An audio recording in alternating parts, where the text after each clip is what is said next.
We finally brute forced the community into a loop where we were like, oh, I don't know about this change. Here's actionable feedback. And then here's the community saying, yeah, that actionable feedback will be good. And then they gave us the feedback. Don't veer off of the loop by just complaining and whining about everything. Stay in the loop. Stay in the loop, fam. If there's something that needs to be changed, let's just talk about it like adults. You know what I mean? Like, we finally got the loop connected.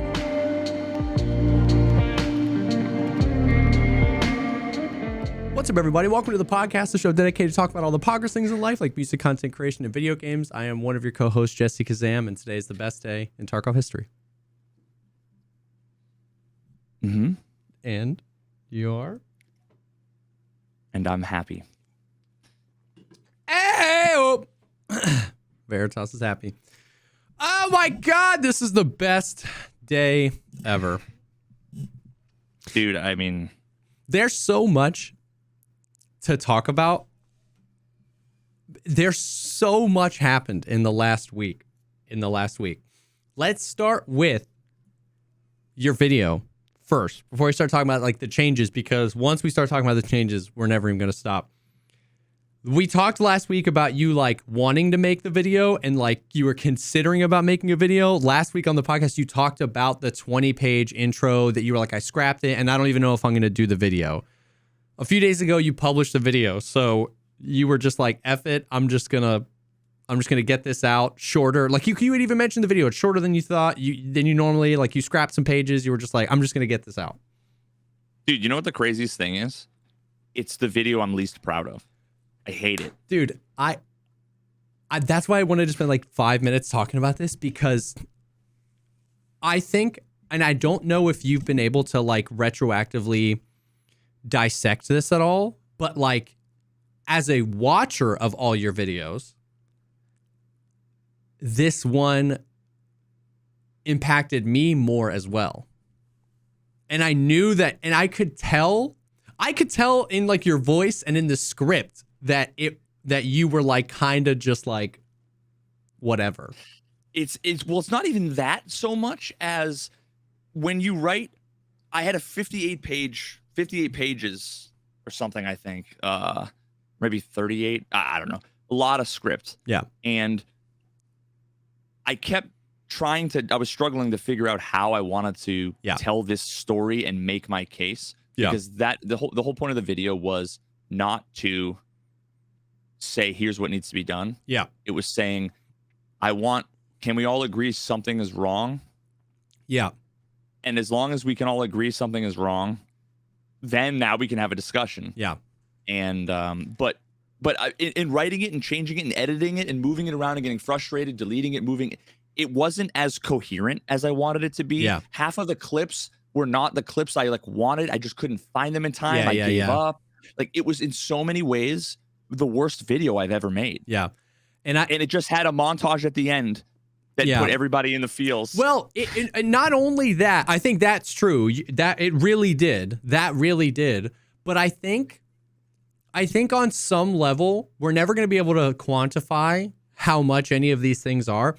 On some level, it was the right timing. I think you know what I mean? I think like similar to we've talked about on the podcast before about how you would bring up things like the netcode. And I was so honeymoon phase with the game where I was like, it's not that bad. Like, you know what I mean? Like, I don't even notice it. You know what I mean? So I think there's an emotional timing that this video hit, even though you were like, this is basically my Tarkov's not supposed to be fun video I made a year ago. You know what I mean? I think there's an emotional timing for the community that rung a bell. They were at the bottom. Yes.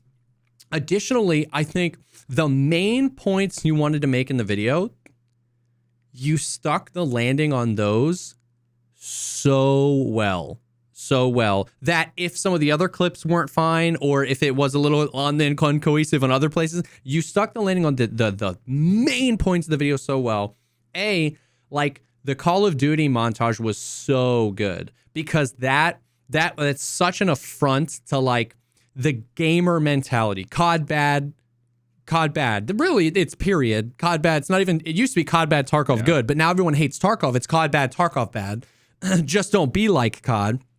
And kind of underneath all of our noses, COD went like swoop and ended up with, like we talked about before, as good, if not better, weapon handling animations, as good, if not, and then it got better movement, better this, better that. And so like that montage was so good on the like, you know, as long as it's not COD movement. And the clip where you're like trying to jump up on the fence and then you ditch your backpack and you wait for stamina and you try and jump up on the fence.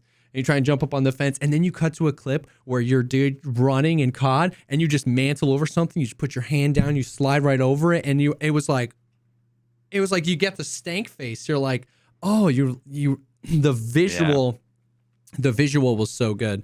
So like that point really landed. The whole like, take yourself out of this COD or not COD.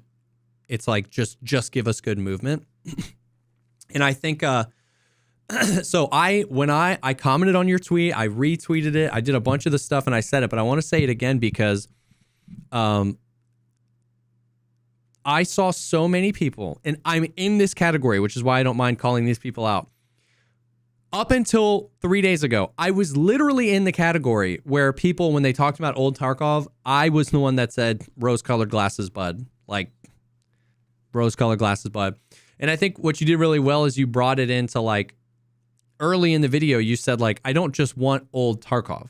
You know what I mean? Like, I don't just want to, like, delete all the progress that was made. It's, can we address that there are aspects of old Tarkov that would fit really nicely in the new Tarkov to make a better Tarkov?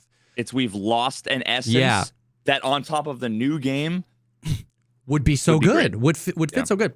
And I saw guys that I normally align with a lot of our thinking. Hayes, Dan Exert, a lot of the guys, well, I like the tactical, I like the slow, I was all for the weight system, I was all for inertia, I was all for these things. And I saw them all say the same thing, including me, which was like, holy cow, that was me. I said everybody looked at it through rose-colored glasses.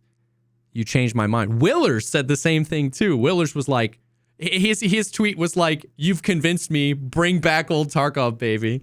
He was the first person to come in, and I was like, I had a lot of people agreeing with me. He was the first person that like I had a ton of respect for. Yeah. That was like, before the video was out, he was watching me edit it, and he's like, I mean, honestly, like the movement's okay. Like I'm not, it's not really that big of a deal. And I was like, I felt a little deflated. Yeah. And then he watched it, and it was like, nah, dog, you fucking sold me. Yeah. I was like, oh, you're like, yes. It would have been better. It's better than if he said, I agree with you before and I agree with you after.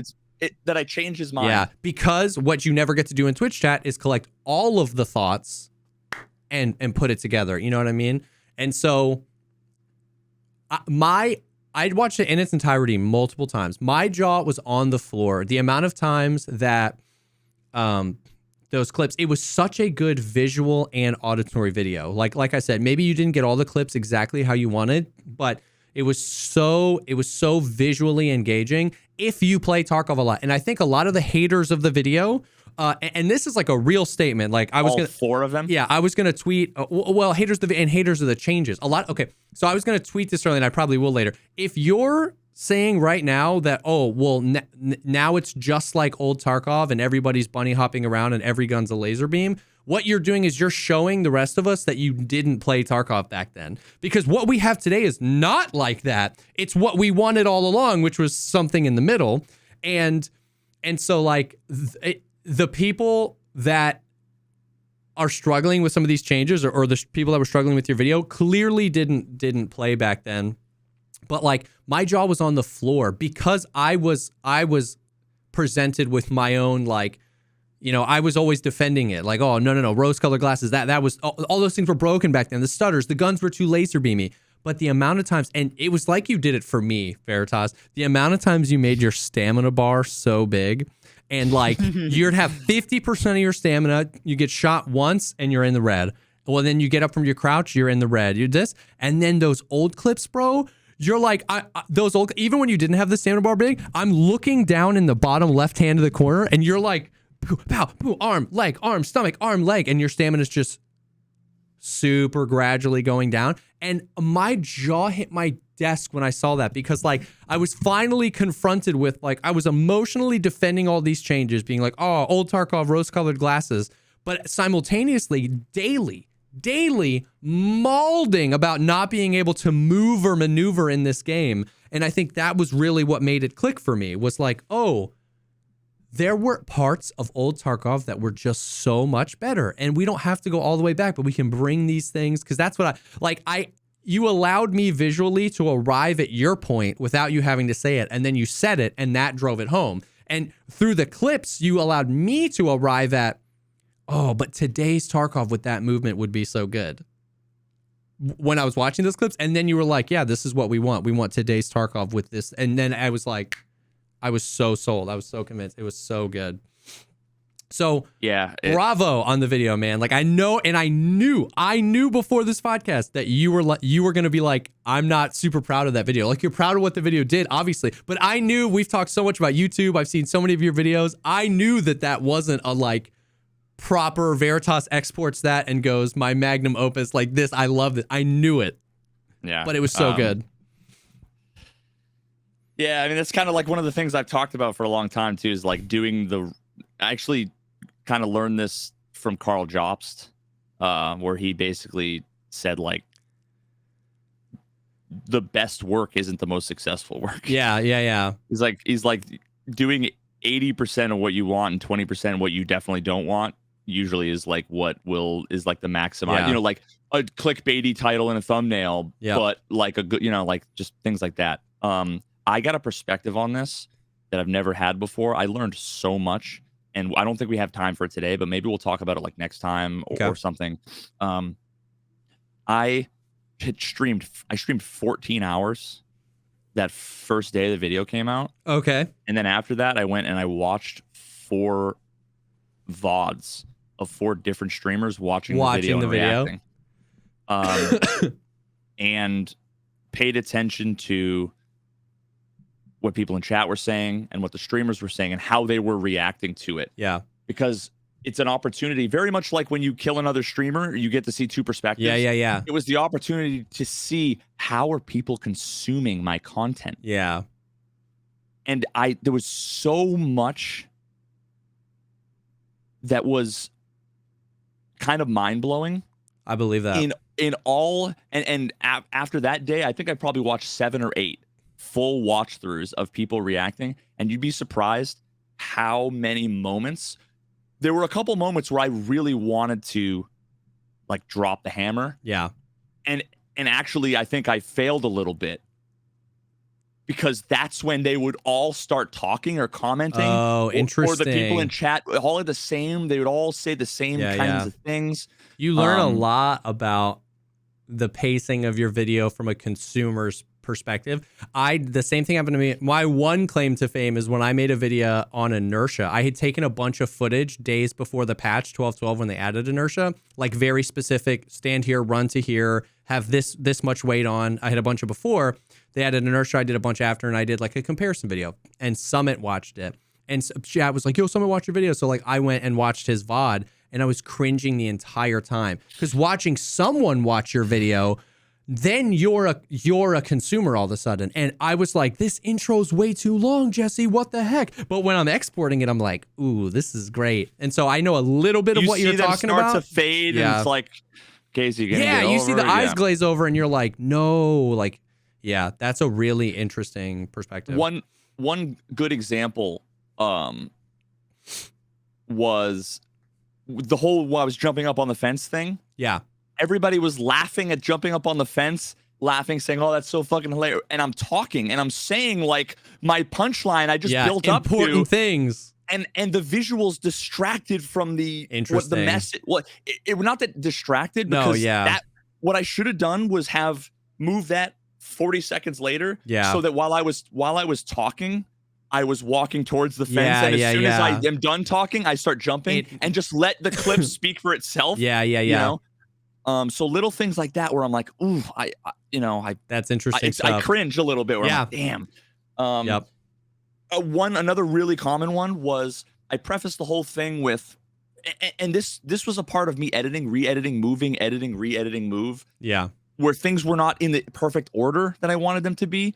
So when I was talking about, when I said, I'm wearing level 4 and 5 armor in these clips, you tell me, and this was my preface, you tell me if you think what you see in these clips is going to motivate me to use gear or to just go in with a Mosin. And then it was just me getting running along, fade to black. And that was originally like a part of my script that was in a section where I was talking about the whole economy of you buy stims, you buy food, you go in, you die, you repair your stuff, you go in, you die, you repair your stuff. None of the thing has, it was mostly about like value and economy and whether things are worth it.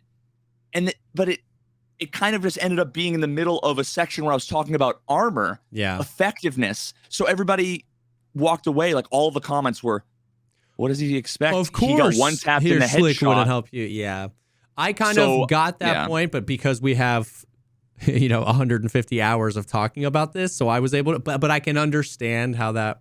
Yeah. But overall, man, it landed, and it was obvious that it landed, and it's obvious that it didn't land just to me. That video had like 250,000 views in 24 hours. A lot of content creators were retweeting it and saying like, please watch this video. And then because I want to be able to talk to these changes, dude. Okay, so like that video, Trey's recoil video came out recently, which was talking a lot about like Spectator 9's original video where like the recoil feels like, the point of contact is still your hand, even if you have a buttstock. I don't know if you saw that Spectator 9 video where like, which made a lot of sense to me as far as like why we're losing our optics and stuff like that. Like, why does it do that? You know what I mean? I would go up with the gun. Anyways, all that came out, and then the community was in like a really interesting spot. I was in a really interesting spot. The 48 hours between today and your video coming out, I was struggling because I had been now convinced that we need some of these things back. I had already been really frustrated at like the movement very specifically for me. I know a lot of people are frustrated about the recoil. The movement has been what's killing me recently. And now I was in this spot where I was like, well, damn it, like fix it. You know what I mean? Like, I know these changes are just values on a spreadsheet. Fix it. You know what I mean? And I was struggling. I was struggling with those deaths even more. And I was starting, like I was texting my buddy, like, and I was like, this is brutal. Like, I don't know how, like now that I've seen the light, I don't know how I'm going to be able to make it through. And I had people last night, yesterday on my stream last night being like, yo, like, do you think we're going to see some movement or some stamina or some recoil changes in this hotfix? And I was like, dude, man, I would love that. But I was like, I wouldn't expect to see anything, if we get anything, for months. Like yesterday I was saying this. I was like, great videos and all, but Lamau, dude, like no shot. So we wake up today and it's funny. I actually saw your tweet of the little peepo guy drinking the juice, just spinning around. That was it. I saw that first. And then I clicked on the comments and everybody was like, dude, like finally getting some things done, like my man. And I was like, yo, what happened? So we actually get some changes and I want to talk about them. And I'm glad that you've played. I'm glad that you have, however long you've been on, a few hours now to get some stuff. But the original tweet from Battlestate Games said they reduced the recoil angle for all weapons, reduced the stamina penalty when hit by any type of ammo, increased the weight limit while overweight, reduced stamina consumption in various cases, decreased energy and water consumption while in raid, greatly reduced penalties from armored rigs and body armor. And I could not believe it, bro. I could not believe it. Like, before we even dive into what the changes are, like, that's insane. Yeah, man. I mean, I don't know what else to say. That fast. Here's well, I mean, these types of changes are literally, yes, like they're not complicated. No. It's numbers, right? On a spreadsheet that the game references. So here's the thing. Like everybody, not everybody, but a shit ton of people have been like thanking me. Of course, wasn't just me, right? I have been saying most of these things, screaming it at the top of my lungs for 18 months. But what the difference was whether it was the video, whether it was everybody was on the lowest of the lows, right? All of the content creators that like showed the love and spread it to their communities. Yeah. As well as the community members. I think they were like, I don't know whether it was like emotionally exhausted or whatever. I explained this earlier where before, let's say there's 100 people in the community. Yeah. 10 people disagreed and 90 people agreed with what I said.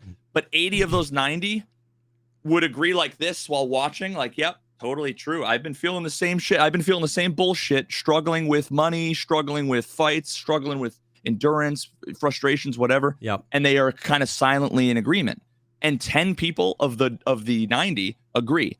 So for almost 2 years, yeah, there's been 10 people saying yes, 10 people saying no. Yep. And it felt pretty that's split. What's been, and exactly. And that's what's been so frustrating. And I feel like this video was the last straw for the other 80 to get up off their fucking asses and be like, yo, and drown out the haters like completely. Where the fuck did everybody holy shit, you know, this whole time I felt like I was kind of not alone, but like on looking at a bunch of people, you know. Yeah. I picture the old like fucking 50s, you know, greaser. They've all got the knives and the chains and they're about to fight, right? And it was me and 4 people and then a giant mob on the other side.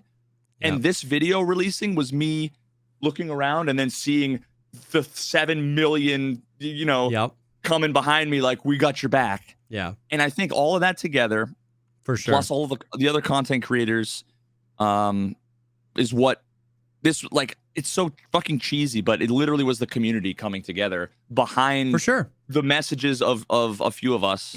For sure, because it was able to like weaponize the information in a positive way. Because if everybody was just like, because this is what happens when everybody can get behind something on Twitter, it's just like change this, and everybody has the different definition of what they want changed. And then on the flip side, in the past, you've made videos, or I've made videos, or Trey's made videos, or Clean's made videos about like, I want like a really well thought out video that's like, man, I want this changed.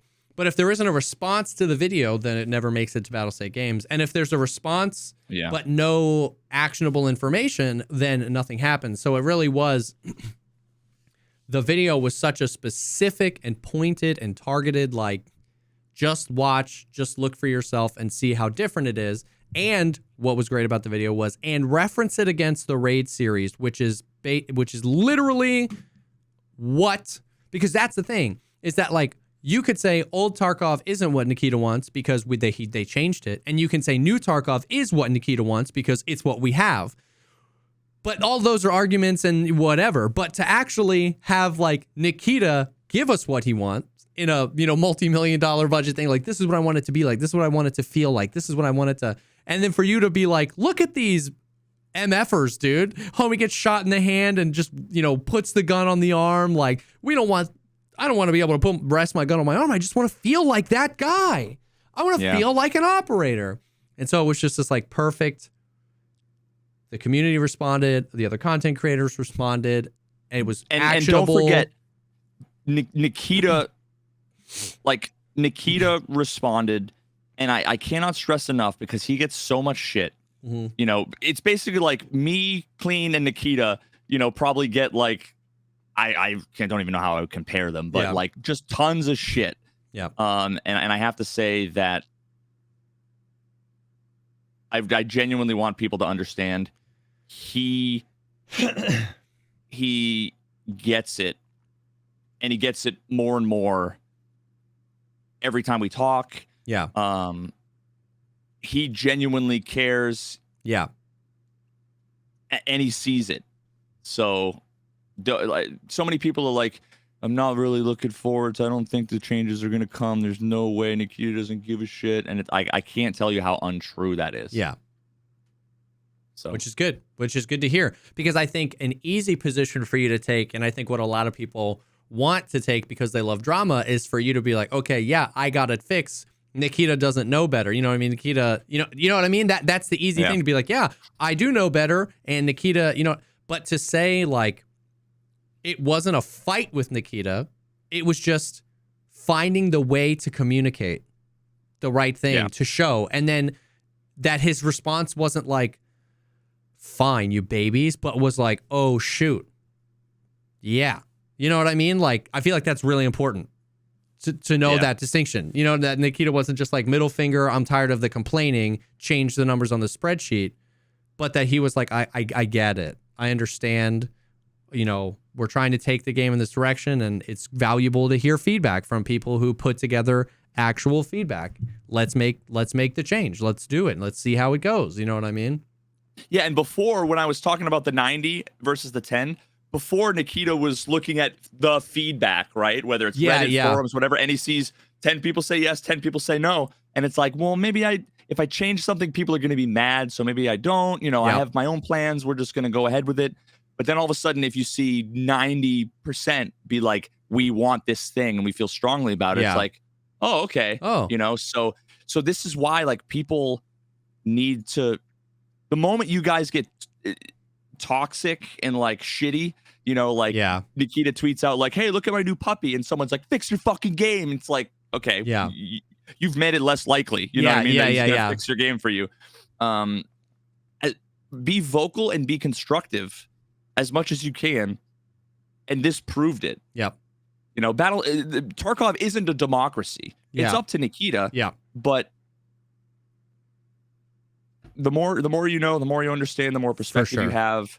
Yeah, the game's going to be better. So all that being said, mega props to Nikita for being willing to like be like, oh yeah, I see it. I see the feedback. I see your feedback specifically, and like I see and understand this content of what you're saying, and then to see the feedback and make changes. And big ups to Battle Say Games. I mean, I would have bet my entire stashes. I would have bet my account, my EOD account, that even if you told me yesterday, 100% Nikita saw the video, liked it, and he's going to change stamina, I would have bet my 6,000 hour account that we wouldn't have seen those changes for 6 months. And the fact that we saw it was insane. So there was that, and then yeah, man. So every single thing, we did some testing and we looked at some of the like websites and stuff like that, and every single thing. So like we can kind of go through the changes.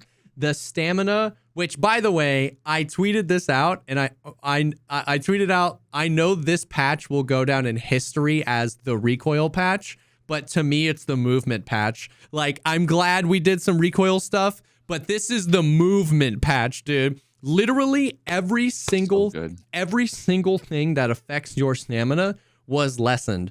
Running decreases your stamina less. When you crouching, it doesn't affect your stamina at all until you stand back up. And it's like, oh my god, yo, he discovered gravity. And even that, dude, me and Velian, we're just like teabagging. We were like, look at it, look at how many times we can do it. Like, it was crazy. Crouching, even getting up from prone reduces less stamina. It also affects arm stamina, I think, a little bit too, which is like, makes sense. Yep. Getting shot. I repeat, getting shot is the stamina reduction was reduced by like 40 or 50% when getting shot. I don't know if you saw Valiant's clip. We were in offline. I was like, pain kill so you don't limp, right? And run at me. So he had a full stim, but he wasn't on SJ6. Okay, so he's like level 15 endurance, right? So he was pain killed, but he wasn't on any stamina things. And I was like, run at me. And I shot him in the leg, shot him in the leg, shot him in the leg, shot him in the leg, shot him in the arm, shot him in the leg, shot him in and he died before he stopped running on all limb shots. And I was like, dude, what you just said was literally like sex in my ears. Dude. He died before he stopped running. Yeah. Fuck yeah, dude. Yeah. That's what a fucking Giga Chad. Yes. They die running on their feet. Dude, it was so epic. So prone, crouch, just running in general, getting shot while running, all of the things that affect running. Overweight was changed. So like the kit that I had been running yesterday, it was an SR25 kit, TV rig. I haven't been underweight once the whole wipe. I logged on and I was underweight. I was like, oh shoot. So they reduced that. It's also how much stamina you lose when overweight was reduced. So now it's harder to be overweight, and when you're overweight, you can still run faster. The amount of speed you lose. You know how the heavier you are, the like lower your max speed is. That was reduced as well. Just everything, every single thing. So to me, this is the movement patch, dude. Bro, I went into so factory. Epic. I went into factory, and the last 2 raids I did before we started, I was like rocking a Korund. But before that, I had a Gen 4 assault. No, not assault. High mobility, whatever the fuck. Yeah. The one HMK, sleeveless yeah. And messed around with the MP7 and the RPK. And in both of them, it was like come across a guy, see him, bop, bop, bop, bop, bop, bop, bop, bop, bop, bop, bop, bop, bop, dead. I'm like fucked up. Another guy comes and I'm like, bop, bop, bop, bullets. I run around the corner. Dude. I start healing. I come up, roll over, bop, bop, bop, and kill him. It's like, and then I pick up a gun. I pick up the rig, and then I look down and my stamina's full. Ooh. And I run to the exfil, and I'm not walking as I'm opening the door like, oh God. It was like, dude, it was just intuitive. It felt good. It was 2019. Dude. Yeah. And so like, and then another sleeper change when it comes to movement is they dramatically, and I think by 50% reduced all of the penalties of armor and armored rigs. And those penalties are turn speed, and ergonomics. So like, so that's something that all of your guns feel better because the ergo hit of your armor. And that's the thing is like I never talk about that either. I always overlook that. I'm always like, oh, this has 37 ergo. Okay, cool. And then I throw a bunch of armor on and I never even double click. I don't even see how much, like the helmet, the armor, how much ergo did that take away? I never look at that. And so like, I was just like ADSing my SR25. I was like, what the hell? Why do and I was just like turning. I was just mousing back and forth. I was like, why do I feel so good? And it was like, oh, this wasn't even a gun change. This was an armor change. And like, that's such a sleeper change that you feel more responsive, more in control of your PMC and snappier with your guns because of an armor change. And that was 100%, I'm sure, inspired by a lot of what Clean has talked about. Yeah. We've had conversations about that before where it's like redundant.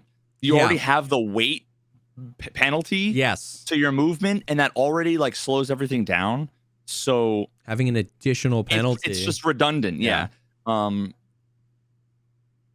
yeah, man. I mean, so that was all reduced by 50%. I don't know exactly how much, but reduced the decreased energy and water consumption in raid. I mean, I know this is something you have spoken about many times. That's huge. I noticed it today. I was like popping painkillers like candy, and I was like still chilling. Dude, killing those 2 guys, killing another 2 guys, getting out, dropping their gear. So now I have now in 2 raids, I've got 3 more guns and 2 more like level 4, level 5 armored rigs. Yeah. With some magazines and some stuff. I killed Tagilla twice in a row, and one time he had a blue key card. That's insane, by the way. Like, not only am I so bad. I could take the gear of the kills. I wasn't punished for it. It allowed me to survive more, to be able to kill the boss, to be able to then have the chance.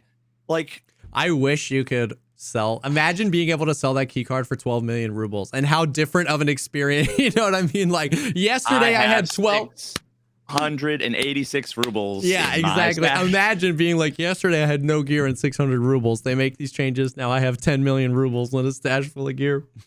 0 to hero, baby. Like, you've never seen it before. Yeah. So, dude, W changes across the board. W. So the movement, that's the most important thing to me. We talk about the recoil. The recoil changes, the recoil changes are interesting. I don't know if you know more about this than I do. It appears I've been listening to like No Food After Midnight, who knows a lot about this stuff. It feels like, so it wasn't vertical recoil. It wasn't horizontal recoil. It was a hidden stat from the player called recoil dispersion that doesn't go on a scale to 1 to 100. As I understand it, it goes on a scale of 0 to 40. All guns across the board were reduced by 10. So that's a 25% reduction across the board. I don't know what recoil dispersion does, but it made it so like some guns don't feel that much different. Some guns feel much different. And in some cases, like some guns that feel bad felt really good. Some guns that felt good don't feel different. Some guns that felt good feel much better. And some guns that felt bad don't feel that much better. So like in general, I'm not really for just like a full blanket, especially when it comes to recoil, because some of the guns are already so good. But it definitely did make some guns viable that weren't. Like I grabbed a G36 and I was like, oh my God, this went from completely unusable to usable. So that was an interesting way to go about it. I haven't played with enough guns to super criticize it or say it's a W yet, but yeah, I don't know. Yeah, like I was actually going to work on a video as like a follow-up. Yeah. Kind of showcasing a bunch of different games and how I think they did recoil and movement better than Tarkov before. And I was going to, advocate for like, this is the kind of, so I was, most likely arguing for something a little bit different than what we have. Yeah. But what we have, it feels fine. Yeah. Like there's an infinite number. Like if you can play a million different first-person shooters and they're all going to have different feels. Yeah. And most of them, I played Ready or Not, Insurgency. They all have totally different feelings, but they all feel good. Tarkov felt bad before. It doesn't feel amazing. Yeah. Like there's still a couple guns with some like weirdness. Yes. But also, and some people have asked and stuff, I'm sure they're going to be doing more tweaks and more changes, and we might have more systems. They might have total improvements, whatever. All that matters right now is that I know that they're open to changes. They're going to start tweaking stuff more. And and right now it feels good. Yep.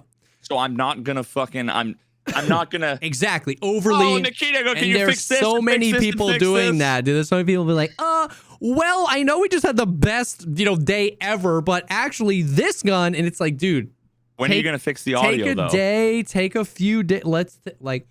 To me, like the biggest dub, a huge thing was a few hours later, they said, we made a balance change, and everyone was like, oh God, did they revert it? And it was like, we reduced camera recoil by 20% for all weapons. And it made it even better. Which is astounding, because camera recoil, basically, as I understand camera recoil, it's really just the separation of like my eye from being able to look through the optic, which is like intrinsically feels unrealistic, because like watching all those recoil videos, like especially with a rifle, if I'm holding it and any recoil impulse happens to the gun and me, so if it goes up, it's because I'm going up too. So yeah, maybe there's a little bit, but like there were some really dramatic guns where like you shoot and your gun's at a 45-degree angle and your head's at a 90-degrey angle, and it's like, why am I so separate? So like, so that made it even better, where the guns, because now I hopped into Valiant's chat and I was watching him test the new camera recoil, and there's lots of guns like the SA-58.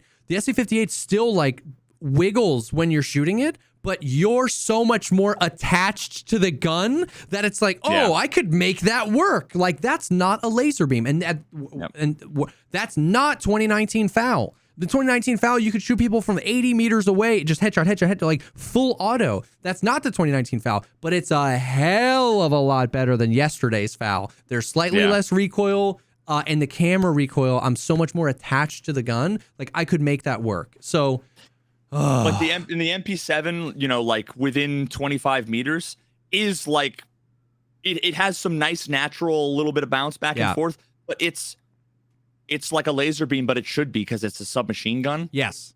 So in 20 meters, 15 meters, 10 meters, it should be just, I mean, you saw in the video, dude, right? But then if you engage like the third or fourth target, you're not hitting headshots like a laser beam. So it really, like, none of the guns that I've tested, at least, now granted, I don't have max level recoil control. I don't have meta guns. Yeah. Maybe they'll have to, it's possible that it'll be OP with all of those things, but they can tweak it, right? Yeah. Like, it's not, you shouldn't just say something isn't perfect, so I'm unhappy with it, right? We're happy with what we've got. Let's keep moving forward. But right now, like, people crying about the COD movement and the laser beam recoil, and there's no laser beam recoil at all. Nope. It's infinitely better than it was yesterday, and the movement it's like marginally faster. Yeah. but it feel like looking at the people I was playing against, none of them looked faster. None of it looked jankier, but it felt infinitely better. Yeah. If you're complaining about bunny hopping, people playing too fast, and laser beam guns today, you just haven't played much Tarkov. You just like you didn't play back when all those things were issues. Like it isn't. And that's the thing is like one of the very first comments I retweeted, and I was like, man, I'm so excited about these changes. One of the very first comments was like, doesn't this just take us back to when everybody was bunny hopping around and laser beam recoil? And I was like, no, like not at all. Like that, like I don't know what people thought, but like back then we had no weight system. You could literally have 80 kilograms in your bag and you could run, the penalty was maybe 5%, right? You know what I mean? Like there was no weight system. Back then, you could go an entire wipe without drinking a bottle of water. An entire wipe. You remember back in the day when if you died, you just arrived back at your stash with max like 100 full like every time you died or survived a raid. And water and all energy. Your water, yeah. It's just like if you survived a raid, you just had max water and energy again. Like you could go a whole wipe without needing water. So it's like I never did. I leveled up metabolism as a meme. Yeah. It was something to do. And when we say there were laser beam guns, go look at 2019 M4s and HKs, right? Like there was no recoil. So like this is like so much in the middle. Like this is so much more in the middle of what we had before. And this is what we wanted. When people were excited about the weight system, when people are excited about clean set weapon malfunctions, it was like, it wasn't, I want the weight system so that I can't move. It was like, back then we were like, let's take the edge off some of this stuff. And then we just ripped it to 100 miles per hour. And it was like, hey, what about 35? 35 seems really good. You know what I mean? So and a lot of these systems too weren't necessarily there. Like the weight system, like I'm sure Nikita had the weight system and inertia and all of these things planned far before people were 360 giga chatting on labs with a juice cannon. Yeah. Otherwise, we wouldn't have seen the numbers in the bottom corner for the weight. Exactly. 17 years before any of these features. Yeah. They've always been there. The hydration and energy have always been there. Yeah. It just so happens that the first few iterations over the, like, think about the changes that they just made, last night and today. We feel better. It's in the right direction. They're going to make more changes that are going to be good. Some are going to be bad. They might have to tweak it. What we saw, though, was one of those changes that might have not been the greatest set of changes, or over time, a bunch that kind of compounded over and over again without any movement in the other direction. Yeah. So it was like a little bit worse, little bit worse, little bit worse. So much that like it's hard for people to recognize things are getting worse. Like your hair, you don't see your hair getting longer until you look in the mirror one day. You're like, oh shit, I gotta get a haircut. Yeah. And then all of a sudden it was like, take all that fucking weight off your shoulders, and it's like, oh wow, exactly. now I realize what I've been missing. And it helps me appreciate like how I described it earlier was like they were making a better game while simultaneously removing our ability to enjoy it. They didn't have to change much about the game, but they gave us some of the ability, like the way in which we enjoy it back. And so now the game feels so fresh and so good in more ways than just the movement, in more ways than just the recoil. You know what I mean? And we can appreciate some of these other things in a new light. So yeah, man, overall, the changes are a W, and like, God, you know what I mean? Like I really haven't been pulled down by them, but the Debbie Downers are killer. Even the analytical ones, like, well, this gun's still broken. It's like, dude, take a chill pill, take a W. Like they just showed us they were open to tweaking it. You know what I mean? And they were open to feedback about it. Let's not close the loop. You know what I mean? Let's keep the loop open. We finally brute forced the community into a loop where we were like, oh, I don't know about this change. Here's actionable feedback. And then here's the community saying, yeah, that actionable feedback will be good. And then they gave us the feedback. Don't veer off of the loop by just complaining and whining about everything. Stay in the loop. Stay in the loop, fam. If there's something that needs to be changed, let's just talk about it like adults. You know what I mean? Like, we finally got the loop connected. Stay in the loop. Just provide feedback. Don't lose your goddamn mind over it. Just like apply some common sense and let's keep the loop going.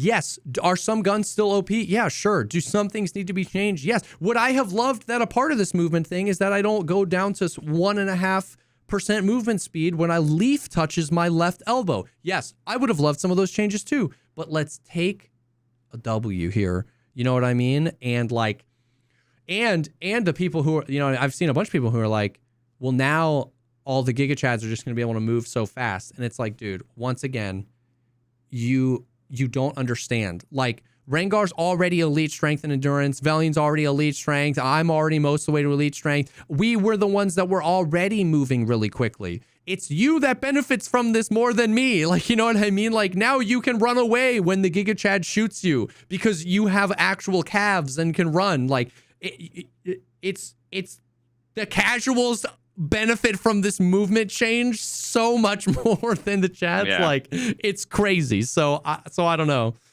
At this point, I'm gonna just let the changes like speak for themselves. Yeah, for sure. They'll have their mind changes by they it, will. or they won't. And subconsciously or consciously, I believe that almost everybody that plays the game will have their mind changed by that. Okay, so we hopped on early for the podcast because we wanted to talk about these changes. We want to talk about the video. However, we also have a surprise guest coming on the show. Is he like ready to rumble, do the thing? Yeah, I'm gonna send him the link basically as soon as we go. Yeah, let me do this first.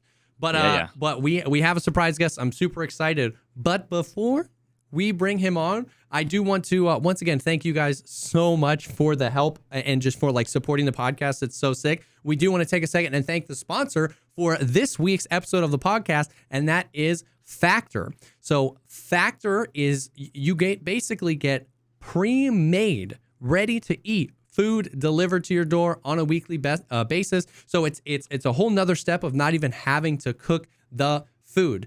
It's 34 chef-prepared, dietitian-approved weekly options. So every week you get to pick between 34, and there's always something new to try. You get them delivered right to your door. You can heat them up and ready to go. So for people with a super busy lifestyle, who are just on the go, who don't really enjoy cooking, who just want to have food ready to go. A lot of people are into meal prepping. Whether you hit the gym or whether you're just at work a lot or whatever, this is a really, really cool way to get fresh, constantly changing, delicious food delivered to your door. So if you have goals, whether those goals are for just eating better or weight loss or just being more efficient with your time. I have tried Factor personally, and the convenience factor of it is through the roof. Once again, being able to log in, change how many meals you get every single week, change what you get every single week. If you want to go keto, if you want to go meats and veggies, all this kind of stuff. It really just feels like it makes a lot of sense. It's laid out really well. The food is delicious, and it's all just delivered to your door. So Factor is really, really cool. You can achieve or maintain your goals this year with Factor, America's #1 ready-to-eat meal kit. So head to factormeals.com/Pogcast60 and use code Pogcast60 to get 60% off your first box. That is code Pogcast60 at factormeals.com/Pogcast60 to get 60% off your first box. This is a great way to start because you can just literally take a huge discount right off your first box. And like we said, there's no commitment. So every single week you can just like change it or stop if you want to. So this is a great way to get in. 60% off your first box. Thank you so much to Factor for sponsoring this episode of the podcast. Gracias. All right. So massive total, like last minute, unexpected, epic guest. We have with us Jonathan Blow, the developer of many games, Braid, The Witness. I know you. Most of which are not that much like Tarkov, actually. Yeah, most of which are not like Tarkov, but in some ways are. I know you spent, I think, at least a decade even before Braid, right? Just in the industry, and I know at least for a lot of folks outside of those, two games directly, I think might be more common that people would recognize you from if they saw Indie Game the movie. That's how I got introduced to a lot of the names in the space. So yeah, the reason why we have you on here is obviously because you're just like a indie game designer, legend, developer. but also because out of nowhere, after I had released my video a few days back, I suddenly see a retweet from Jonathan. But I'm like, Jonathan, like that's can't be. Click on the thing. Like, oh shit. Okay. And you had like a ton to say, and I was like, oh man, like I'm the type of person that like writes a tweet, responds to my own tweet 17 times because I've got too much to say, and I was like, oh, this is exactly what we need. And I was surprised to hear that you played Tarkov, that you even knew about Tarkov. So how'd you get into Tarkov? Yeah. Like, what? You know, I mean, I hang out on Twitch once in a while, right? And I stream, but I usually stream programming, right? So it's sort of a different area of Twitch. It's like the back alley of Twitch where people don't usually go. But, you know, I game a little bit on stream, and I just, you know, Twitch is a great way to see what's going on, right? And so I don't actually remember what year it was, but I think it was when they first did the Christmas tree, right? Okay. There was like a burst of people coming on because of that. You know, I was like, oh, what's this game? And I got into it. Like back then, you still couldn't, I don't know if you can actually buy it today, but back then you would press the buy button and they were like, we'll email you in a couple days with like a download link or something. Right? Yep. But a couple days later, I got to try this game out, and it was pretty cool. And I like it a lot because it's just its own thing, right? Like especially most shooter games, they're aiming to be the highest budget, biggest audience thing. Yeah. And they end up copying each other, and you have like mostly the same thing across all these games. But like Tarkov is clearly not doing that. And so as someone who really likes game design, I'm just really interested in the game because of that, right? It's like, oh, here's a game that's doing new work in this category. And you know, it was really, well, I couldn't ever say it was fun to play, but it's really, you know, interesting to play. And I played a bunch. Most of my time on the game, I would say, happened before the customs expansion. Okay. And I've played somewhat since then. And then I've played, I would say, very little since Inertia got added.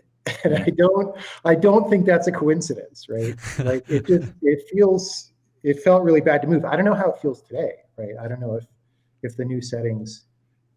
You'll have to give it a try. I think you will be pleasantly surprised. But you said everybody in chat just completely acknowledged, like, oh, okay, yeah, he plays Tarkov. When you said, you know, I don't know if I have fun. It was the craziest. I don't even know what to call it.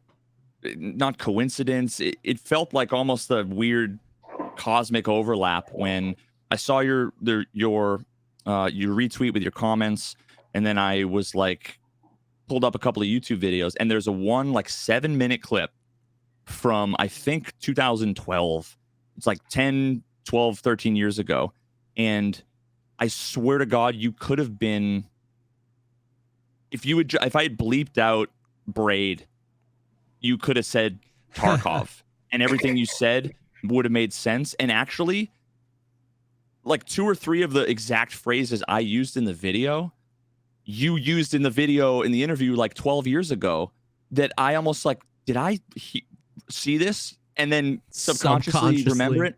So you said, and I would love to have you expand on some of these things, because there's like 3 or 4 elements. You said, let me look. I thought it was actually really meaningful that you had said that there are, you know, there's different genres of film with different emotional expectations. But video game genres are more on mechanical lines than emotional lines. And that's what separates, in my opinion, it's what separates every first-person shooter from every first-person shooter, let alone the different genres between them. But just within the genre, it's what are the mechanics? This one's got vaulting. This one's got, you know, prone, all kinds of stuff. This one has jetpacks. You know, this one's in zero gravity.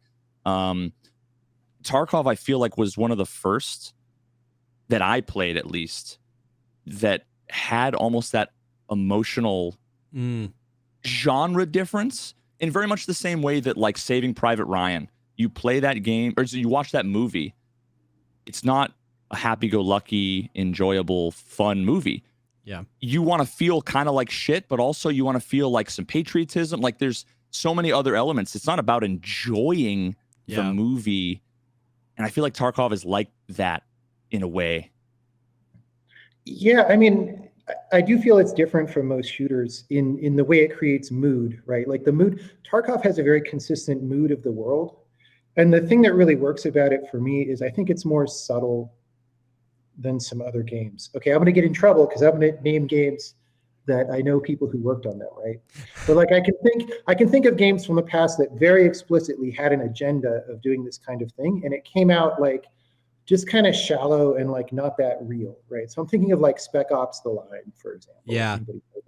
That's a really old game at this point, right? But the point of that was to be this dystopian world where the main character was an anti-hero and everything sucked. But it was just kind of a shallow cartoon version of it, right? Yeah. And somehow, on the other hand, Tarkov has Santa Claus, but it's still actually more of a serious dystopian thing that feels deeper, right? And like, how do you do that? It's like, it's a million different things. It's a consistency, right? And I don't know, that's something that very few games manage to accomplish. That's a really interesting point on like, I haven't played Spec Ops: The Line, but I watched a video on it. And somebody made like a video essay on like that game and like what it was trying to say and the tone it was trying to set. And I found it really interesting. And it is interesting because like, what's almost like a hilarious fact about Tarkov is how little any of us largely in the community know about the lore. So the storytelling, the like really overt storytelling of like, this guy's the bad guy, this guy's the good guy, this guy's the fractured hero. There isn't that. There is no, we don't know anybody's names really. You know what I mean? A lot of people are like stunned to find out that the USEC faction are actually like the bad guys in the lore.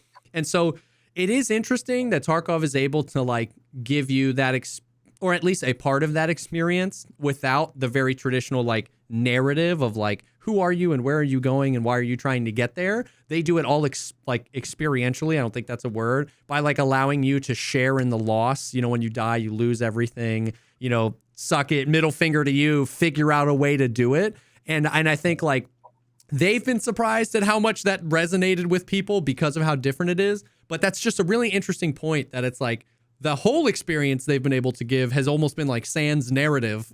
And they're kind of trying to do that a little bit now with like Lightkeeper and some of the lore. And how other shooters that have maybe tried to do that fell a little flat because it was just a similar experience mechanically with different lore. And maybe that hasn't been able to get the player as far as they wanted to get them. Yeah, I mean, this is sort of the opportunity that you have in a multiplayer game. I mean, it's a problem and it's an opportunity, right? Like in a single player game, it's naturally like you could have all these characters that you meet and like cutscenes and whatever, right? And in a multiplayer game, first of all, you don't really want to focus on those because you're making the multiplayer. But then second, even if you put those in, they get old really fast. Like you play a multiplayer game a long time usually. Yeah. Like, how much are you going to watch these cutscenes or whatever? So they naturally become a minority of the game. And so you end up with this kind of world building, right? That single player people do, I think, less well because they don't get as much practice at it, which is just like, what's in the world? It's like, okay, here's a loot location. We're going to call it the USEC stash. And it's like the backstory is some guys holed up there for a little bit while they were trying to get somewhere else or something. And like, you just pile up 100 of those or 1,000 of them. Yeah. And then you have a world full of things. And the thing is your subconscious sees these things. And even when you don't totally understand all the individual ones, they still weave together and like make something. Yeah. Right? And a lot of games don't have that. A lot of games try to hit you over the head with the thing. Right? Yeah. And so it's often called, environmental storytelling, which is when you put these things in the world that you draw your own conclusions about. And really, that's the majority of the kind of storytelling in Tarkov. I mean, there's a little bit of quests. Yeah. Now there's the Lightkeeper, but almost everything is environment. And, yeah. I mean, if you like, I think in Tarkov, there's a very dramatic improvement over time in like how good the maps are and how good that kind of information is in the maps, right? Like if you go to, Shoreline or something, there's like not a lot of that. And if you look at streets, there's just like tons of detail everywhere. And so it's definitely something it seems to me that they're very interested in and very deliberate about. Yeah, for sure. One of the things, this is going to be like almost like a totally selfish line of questions, because I don't get to talk to game designers ever, right? Okay. I get to talk to Twitch chat, which are all professional game designers. Yeah, we're all of course. Yeah.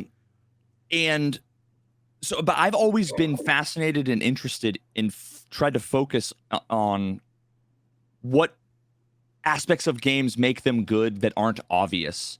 It's so easy to point to the obvious things and say, oh, I like this game because of this. I like this game because of this. And one of the things that comes up, and it's just something that you had said in that same interview from like 2012, was that you aren't designing your games specifically to be fun. You don't want to give the players the full, like, here's every hint you need, let me interrupt you. Like, you want to treat them like adults. You said you want to respect their time, which is something I said. I want a game that respects my time. I saw that video after. I was like, Jesus Christ, like really? In the video, yeah. Holy crap. But I'm trying to like get my brain to the actual like meat of the question. Yeah. One thing that is constantly, I think, misunderstood, and I want to know if like my take on this is accurate at all. It's the idea that Tarkov isn't meant to be fun, and the logical conclusions that people come to are anytime you're not having fun, it's good and it's intended.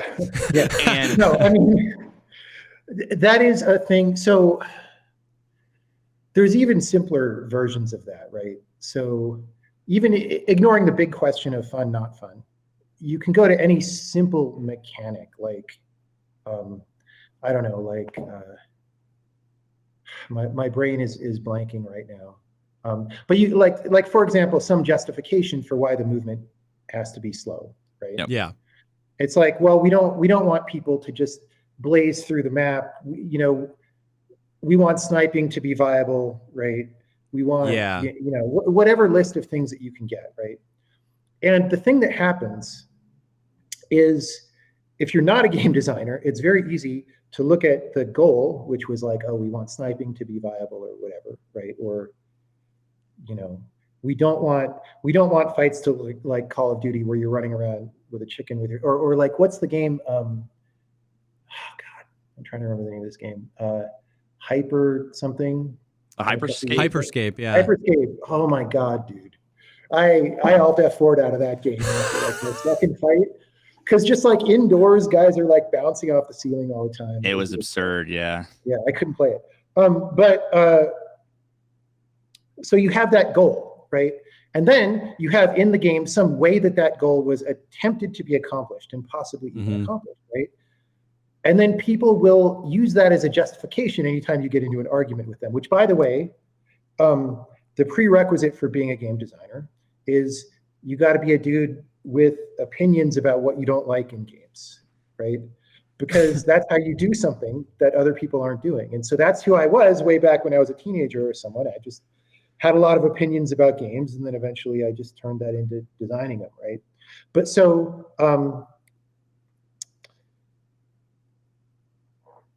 just because one thing kind of accomplishes that goal, first of all, doesn't mean it's the only way to accomplish that goal. It certainly doesn't mean it's the best way to accomplish that goal. And in fact, it may be quite a bad way to accomplish the goal. So one thing that I was saying in that tweet thread, right? But people who want to argue with you will not see or acknowledge any of that. They'll say it has to be the way it is because that accomplishes this thing. And it's like, but hold on, right? So one of the things I said in that tweet thread was just, it's almost the natural pattern to fall into when you're designing a game is you have some picture in your mind about what the game's going to be like, and that's awesome, right? And then you start making the game and it doesn't match the picture, and you're like, oh man, I want it to be more like the awesome thing. And so you start fixing it. And how do you fix it? Well, like, I observe that this thing that I want to happen isn't really happening, so let's make this change, and let's make this change. And often those changes involve slowing the player down, impeding the player, making the player do a bunch of stuff before they can do the other thing, right? Or whatever it is. Yeah. And like a common phrase is like, first the player has to, or now the player has to, or whatever. And the problem is you just start stacking a bunch of those, and then your game is just a bummer because it's all about preventing the player from everything, right?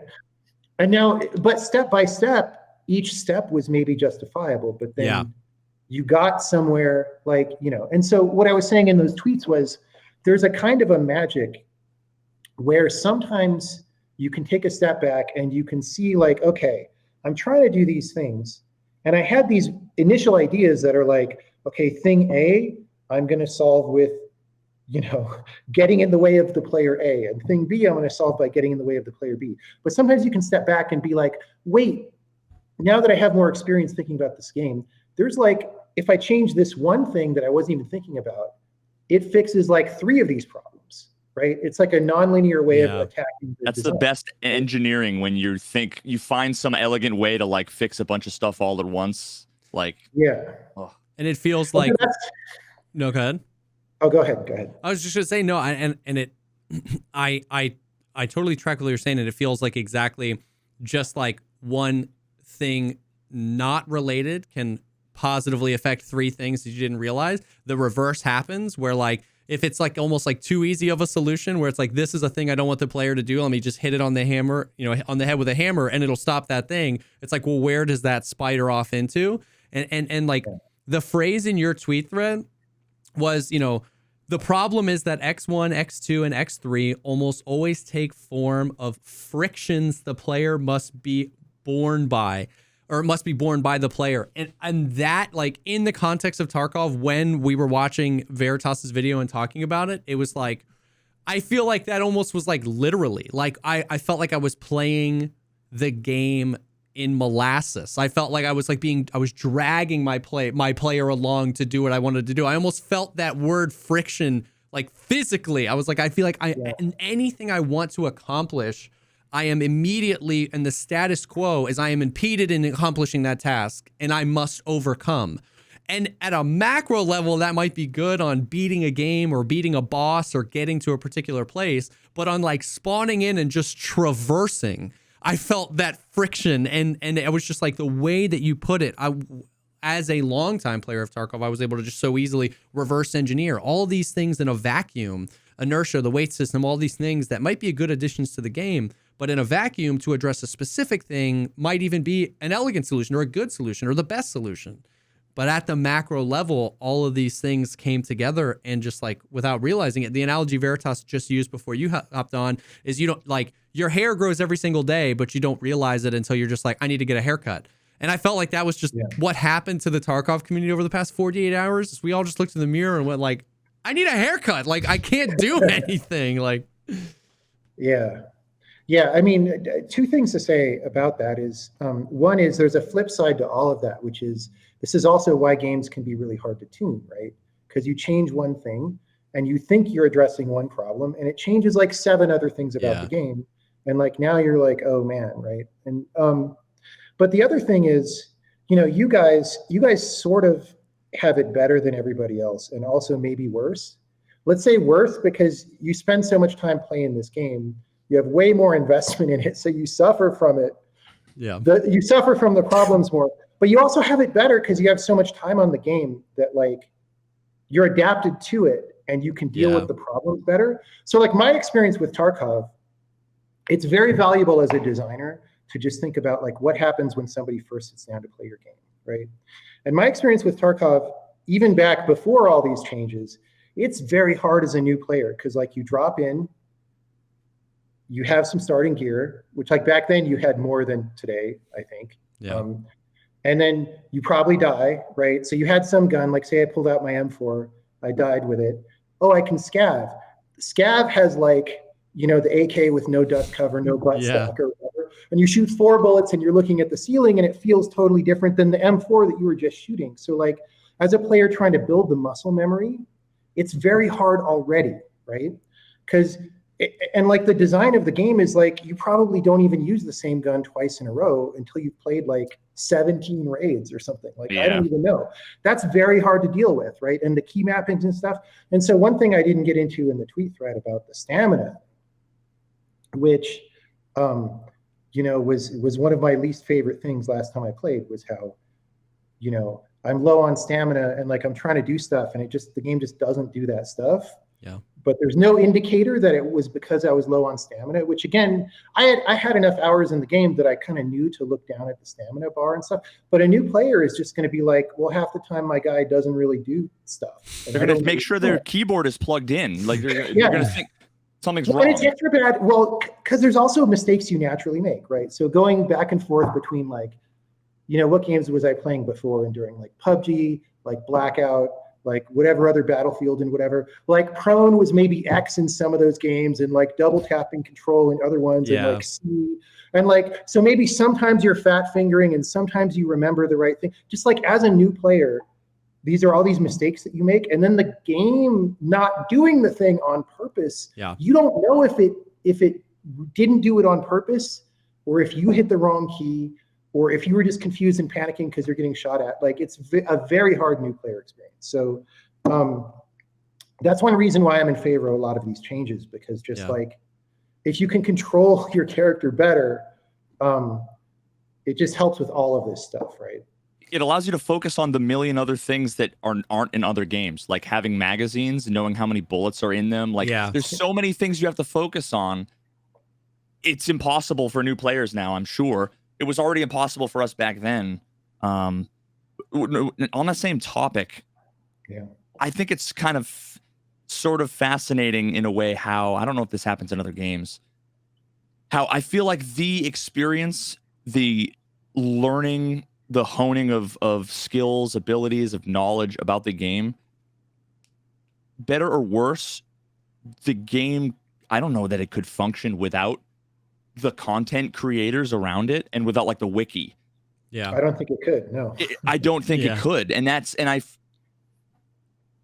sometimes the thought comes into my mind, like, is that a strength of the design, like that it's challenging, or is that, my gut tells me it's a weakness in that good games, like as you've described before, they give you the tools and respect you enough to figure it out. But you know, a riddle that doesn't let you like logically come to one conclusion is a shitty riddle. I used to do at my grandmother's house, she had these books, these lateral thinking problem books. And I always was frustrated because you would think that there was one solution and it always ended up being just an arbitrary one. Like the one was, an old man is drinking a cup of tea. He suddenly goes blind. What happened? Like, I don't know, a fucking sniper across the window. It was an old man during World War. It turns out he left his spoon in the cup and he went to go sip and it poked him in the eye. It's like, that's the answer? There's no way that you could come to that. You know, like on that's your what own. Sometimes feels like, you know, in Tarkov. So is it crazy for me to assume that that's not a strength, right? Like that's maybe a shortcoming that hopefully they'll address in the future. I mean, I'm sure that they would plan to. I mean, I don't know. I can't speak for them. But, you know, there is a way. So as a small developer, you kind of you use whatever advantages you could use, right, to get your game off the ground and get it going. And if it's like, well, you know, it's totally undocumented how the hell you successfully get off the map once you enter, but the community's telling each other it's fine. We can deal with that later. You can just kind of roll with it. Like everybody has priorities, right? And clearly for Tarkov, they have some priorities that I wouldn't totally agree with, right? But among them was like, let's build out the maps and build out the world and add guns and all these things, right? And so that's what they've been doing. And they obviously care more about that than like that you know where to extract. That's literally the example that I gave. The example that I wrote down. To me, the novice game designer in me says, make sure that there's an in-game map, even if it's half in Russian or whatever, and like on the map, put the exfils. Yeah. That respects the player enough to know, hey, the information's there. Use your brain to find it. Yeah. And so then when you're sitting in the raid, I mean, my first montage I made 4 years ago in Tarkov, my favorite scene is I'm sitting there staring at the in-game map, and all of a sudden it's like, bang, I get shot. I'm like, no, I was looking at the map. Like, come on, but that was like, it was fun because I was immersed, but I was looking for an exfil, and they don't have the exfils on the map. And what so it's like, go ahead. You can finish that thought. I was going to say, so there's like a disconnect between, ironically enough, Nikita's like, I don't like the wikis and I don't like the guides. I want people to figure it out. Then you need to like give us the maps with the exfils on there and make it so that we can buy them and take them in. And then that's what's weird about it is that like, I don't know, once again, I'm not a game designer and I definitely can't speak for BSG's priorities, but if they don't want those things, it feels like they're tripping down farther into them. Like it feels like some of the newer quests are designed through the lens of knowing it's all going to be on the wiki anyway, so I'm going to make it hard for the wiki to accurately communicate the information. And that feels like a step farther into that black hole as opposed to a step back where we bring more information to the game. Like, some of the new Lightkeeper quests, just like random things arbitrarily items that you need to craft things to turn in for Lightkeeper quests. So components of a recipe for a thing that you need, some of those components you just can't put in your secure container and they're rare.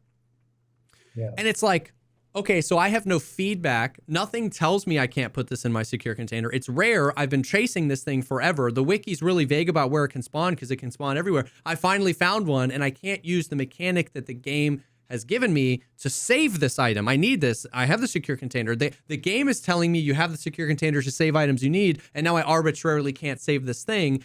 And then it's like, well, it's because this quest is harder. And it's like, but it doesn't, what do you mean? Like, it feels like they're just like tripping farther down that rabbit hole. Yeah, I mean, I kind of understand why, though, right? And there's, again, I can't really speak for another developer, but if it were my game and I were trying to make this, there's sort of two reasons. One is that all of the solutions that other games take toward, understanding, the earlier part you were talking about understanding, quests and progression and stuff. Like Assassin's Creed or whatever has a million HUD markers everywhere. And you play that game, and they work so hard, like making a lush world, but you don't see the world because you're looking at the HUD markers, right? And so obviously, Nikita doesn't want that, right? So great, respect, right? And then the other problem that I suspect that they're thinking about, which is a hard problem also. So, the reason that one's a hard problem is you have to come up with a new solution to all this stuff that's embedded in the world. Yeah. That feels like the world. And, those quests, the way the quests work right now is pretty far from that. And so what would you even do? And maybe they have an idea for what they would do, but it's just really hard and takes a lot of work. Yeah. Right? I don't know. But the second thing is, with Tarkov, I have never gotten here, but I observe that most streamers do, right? Like the win condition of the game right now is that you kind of top out in terms of being successful at it. And then you kind of get bored. It's like, I've done all the things. I've got more money than I need. Yeah. And I know how to make more money over time. And then why is the game interesting to still play? And the answer right now is, well, we do a wipe, right? Yeah. But that's not, you would like as a designer a better answer than that. And so you have this question of like, how do you make the game viable as a thing that doesn't wipe all the time, right? Like how do you make it interesting to keep playing? And one answer to that, which helps, but I don't think is that good of a permanent answer. It's clearly not a permanent, but you add more quests and you make them harder, is you're just extending that period that people have something interesting that they can do. Yeah. But the problem they also have is now they have streamers with years of experience playing their game, and everybody can blow through the content much faster than they did the first time they played, right? Yeah. And so it doesn't really extend the playtime by that much for those people. But if you were thinking about the game as I want someone to be able to play this for 3 years without a wipe and not be done with all the quests. Like, how do you do that? And well, you make them harder, right? But like I said, there's good ways of making them harder and bad ways of making them harder, right? I haven't played any of the specific quests you're talking about. I haven't played since Lightkeeper at all. Yeah. I'm traveling them on a laptop, but like sometimes that's affected by other things, right? So if it feels unfair or uncool that you have to extract with this item, then maybe as a designer, you address the things that make it feel unfair. So like if the netcode's better, if you feel more like when you die, it's your fault. If you have more survivability, if you're trying to avoid combat, like one of my most frustrating times, like the first time I played Tarkov, it was like, way toward the end of a wipe again, because it was like, Christmas, right? Yeah. And I was trying to do the Jaeger quest on Woods, where like you get the note, right, and get it out of the raid. And it took, I want to say 9 tries, because I was just getting killed, I don't know, by like people with thermals, or like back then the scavs saw you very clearly, very far away, like through grass, and you couldn't see them. It was like they had thermal eyeballs. And like, I was like, I'm just trying to go in Woods and stay away from everything and get this note and leave. And I died 9 times in a row, and I can't do anything about it. Yeah. And I don't, but if you felt less like that, and well, here's the thing about loot in the game now, right? And I think this is a side effect of the game starting with a small number of maps and then growing, right? And that is just, there's some variation among maps about what you find there, but mostly it's like maps are kind of the same, and quests is why you go to different ones. And so like, on a given map, it's like, oh, this building has a lot of meds, right? Yeah. This one has a bunch of jackets or whatever. But say you wanted to get some very specific item, if you knew that there was a map where that item was much more likely than other maps, then at least you have some choice as the player about what you're doing, and you're not just waiting for the game to randomly, like, I'm not looting Jaeger stashes until the RNG gives me the item, right? Yeah. That's what sucks, right? If you feel like you can do something deliberate to get the item, then you fail at that, that's on you, and that's a good game, right? But now you can craft it or buy it on the flea market. Yeah. Which is one of those things that I think was a response to people very much like, what you were saying, where I'm like, I'm struggling to do the thing. I can't do it. So these like not, 10 billion hour people who are playing it a little bit more casually can't do the thing. I need to give them a way to do it. And so rather than like improve covert movement, rather than, like whatever that thing is, then they just give them the like mobile mini game where they can, you just click the thing and wait 3 hours. Yep. And then a huge focus of the gameplay loop becomes reliant on these things. And then they build 3 or 4 more mechanics into the game, a bunch more quests that rely on it. And then it's at this point, I feel like it's inexorably connected. Everything's intertwined to the point where you gotta go and do like a food run, and then the next one has to be the quest run, and then the next one has to be the money run, that you can have enough money to buy the stims and to repair your armor, so that you can go in, and then if you die, okay, start over from square one. Okay, I gotta do the money run, I gotta do the I don't know. I mean, game design is hard though, right? Yeah. So like, I'm sure it's easy. What do you mean? I mean, especially when you're doing something different from all other games. Yeah. Right? Like if you're just copying other games and trying to improve them, that's pretty easy, because you have a baseline that works. And here, it's just very different. So like, how do you do this in a way that's better? It's a very open-ended question. It's a very hard question. I kind of think, so you mentioned, crafting and the flea market, which both, on the one hand, I think those are necessary and useful parts of the game. I also think they both ruin the game. And I would do them very differently.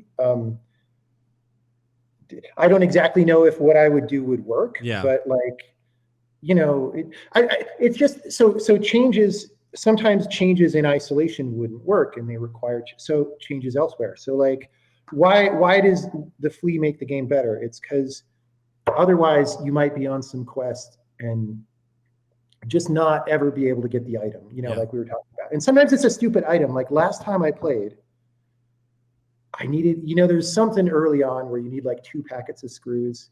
And I did so many raids and I couldn't find the second packet of screws. It was and I was too low level for the flea, right? Yeah. And so there's stuff like that. Like that's kind of stupid. But again, if I knew somewhere, and I was looting things that I thought would have a high probability of screws, maybe this was wrong, but I was like on the shore, the town west of Shoreline, for example, where there's lots of like hardware spawns and whatever. That's a good place to look for screws. No screws for like literally 10 hours of streaming. It was ridiculous. But okay, so the flea is one way to answer that. But the problem is, this game is about 2 things, right? Basically, it's about gunfights and looting. Right? Yeah. And flea market means you don't have to find things by looting, right? Which is why they then introduced found in raid. But that's kind of a hack to fix this problem that the flea market introduced, right? And so I would try to fix it a different way, right? Because found in raid is kind of weird and artificial. Like, why does this guy care where I found this thing? Right? Yeah. But like somehow everybody magically knows there's a magical aura around the thing that tells people where you found it, right? I got to send you a diagram I made where is the item found in raid, and it's literally a flow chart, and it's like 18 different paths where it wasn't found in raid, but it's technically found in raid, and then one path where it is found in raid, and a million things that would make it not. Did you kill the guy and take it from the other player? No, nope, not found in raid. Not found in raid. Yeah. Like. That's why there's a check mark so that you know, right? Yeah. But like then crafting, which doesn't really take any effort, is found in raid. Yeah. Which doesn't, and that was directly because crafting is useless for questing unless you can craft things for quests. And because we made the quest found in raid items because of it's like you can follow it, you can see how we got there, but that doesn't make it any more enjoyable to see how we got there. It makes it less because you're like, okay, maybe I'm not a game designer. Maybe I'm not smart enough to know how we fix this, but I'm a player and my input should be valuable, and this doesn't feel right. This doesn't feel good that I can go in raid, kill a guy, he's got the thing I need, it's not found in raid, I can't turn it in, but I can craft the thing without having to touch a raid. And then what am I supposed to do? Like, I mean, that's the feeling you can always trust as a player, right? So like as a designer, there's certain things that I just don't listen to players about. Like when they say fix your game by doing X, right? Yeah.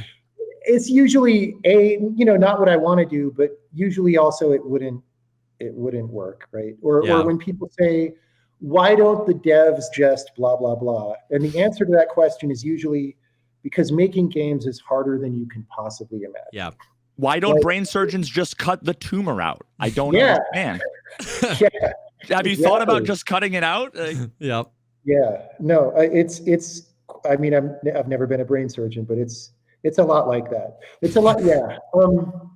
Imagine you had to be a brain surgeon and a lawyer at the same time and like do the court case about how you're allowed to do every specific incision.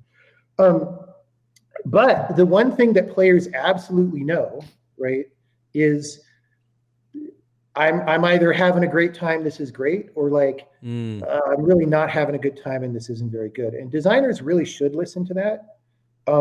Unless they're anti-player designers, which is a thing, but that's, if I like, so I'm a, what some people would call a very opinionated, or maybe you could find worse words like snobby or something kind of designer, where I make a game, I have a very specific idea about what it should be. I don't really want other designers to tell me their opinion on it, right? Et cetera. But, things don't always work the way you think they're going to. And the player response is a reality check about whether it worked. And then you don't have to do what players tell you, but if the game's not working the way you thought, you should do something to address their specific concerns. That's a really interesting point where it's like you can listen to the gut of the player, separate from the feedback of the player. Oh, this doesn't feel good, you should just do this. It's like, okay, that's stupid, and I don't even have to tell you why that's a stupid thing. But why do you feel like this is a bad thing? Why don't you feel like you're having fun? And you can, if it's separating those two things, that's a really interesting point. But that's why I made my video. That's why I made the video. Yeah. But this is also really hard when you're trying to make a game again. I can only imagine. You can go back to that Henry Ford quote, right? If I asked my customers what they wanted, they would have said a faster horse. Yeah. Right?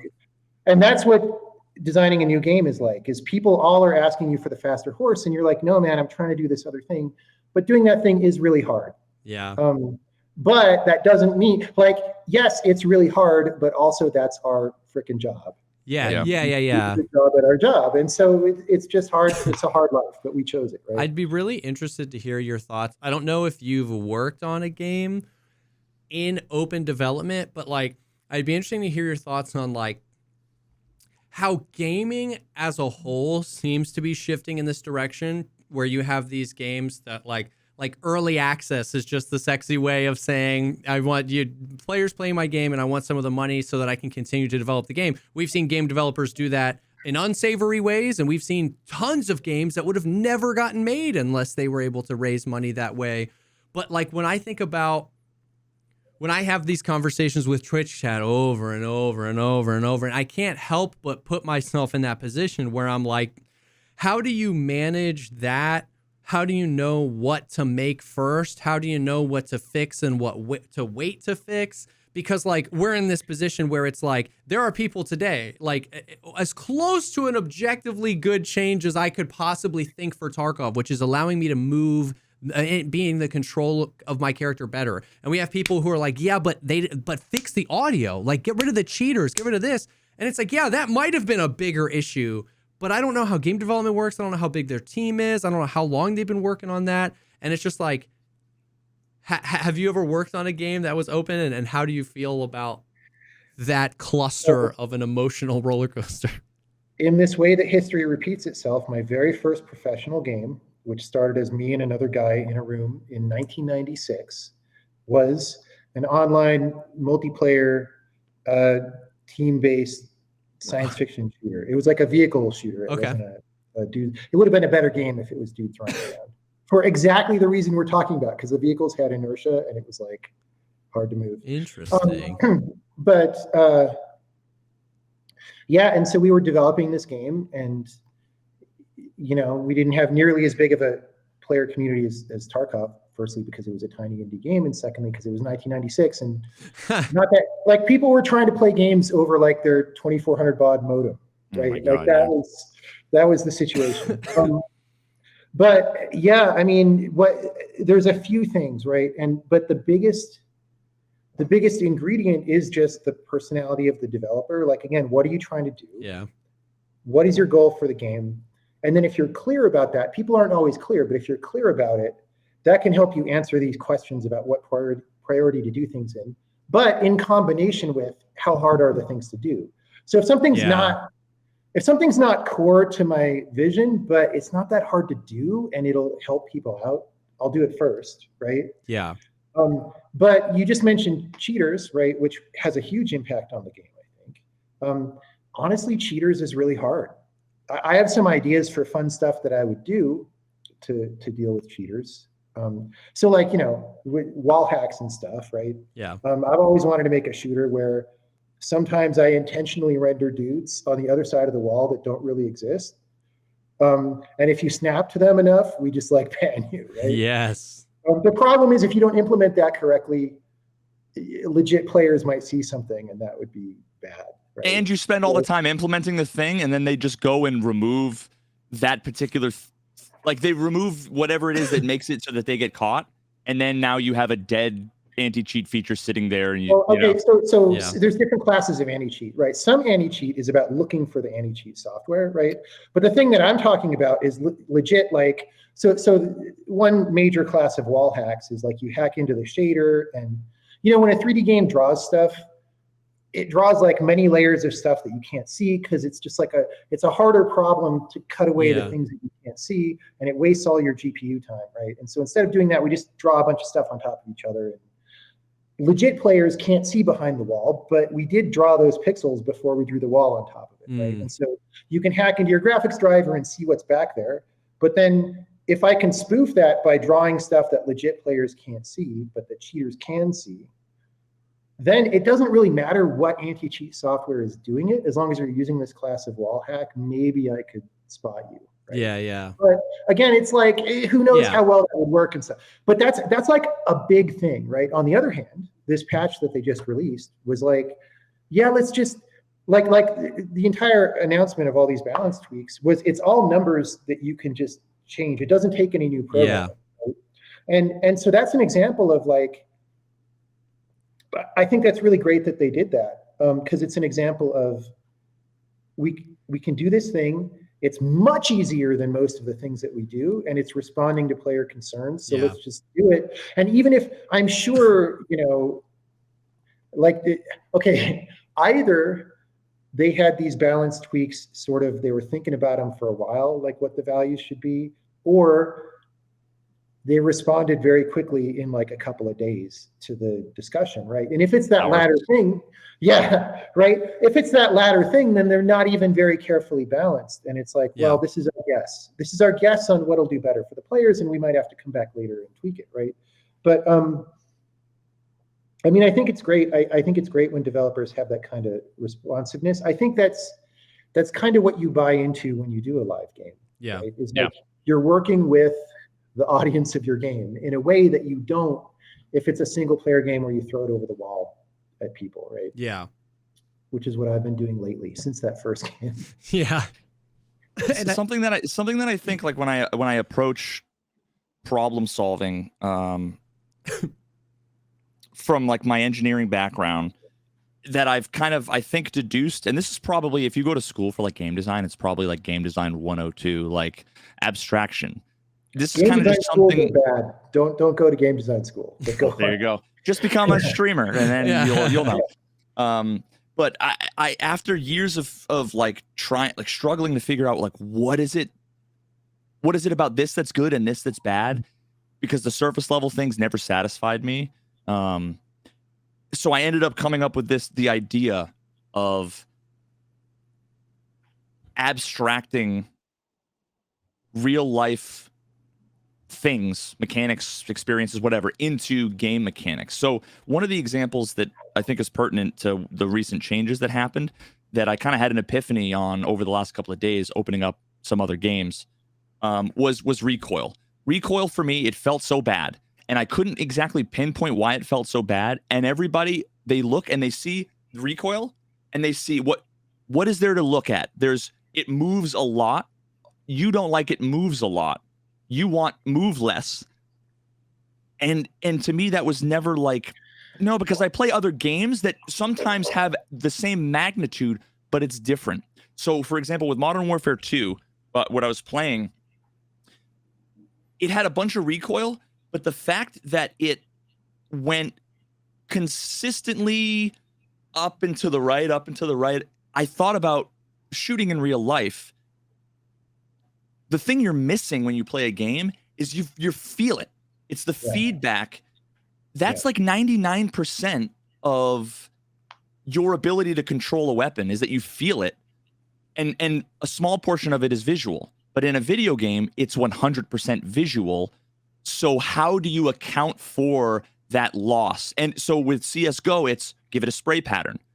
With Modern Warfare 2, it seems as if, at least in my testing, that if we make it, even though there's some randomness, if we make it so that it's consistent in one direction, for example, that's the equivalent of, like, you go bang, bang, bang, and you go, oh, it's going up to the right, like almost like you can feel it. Let me pull down and adjust. Let me pull down and with Tarkov, it was up, left, up, right, left, up, down, up, left, right, and it's like, I described it as, it feels like you're riding a bull, not riding a bicycle. Yes. Yeah.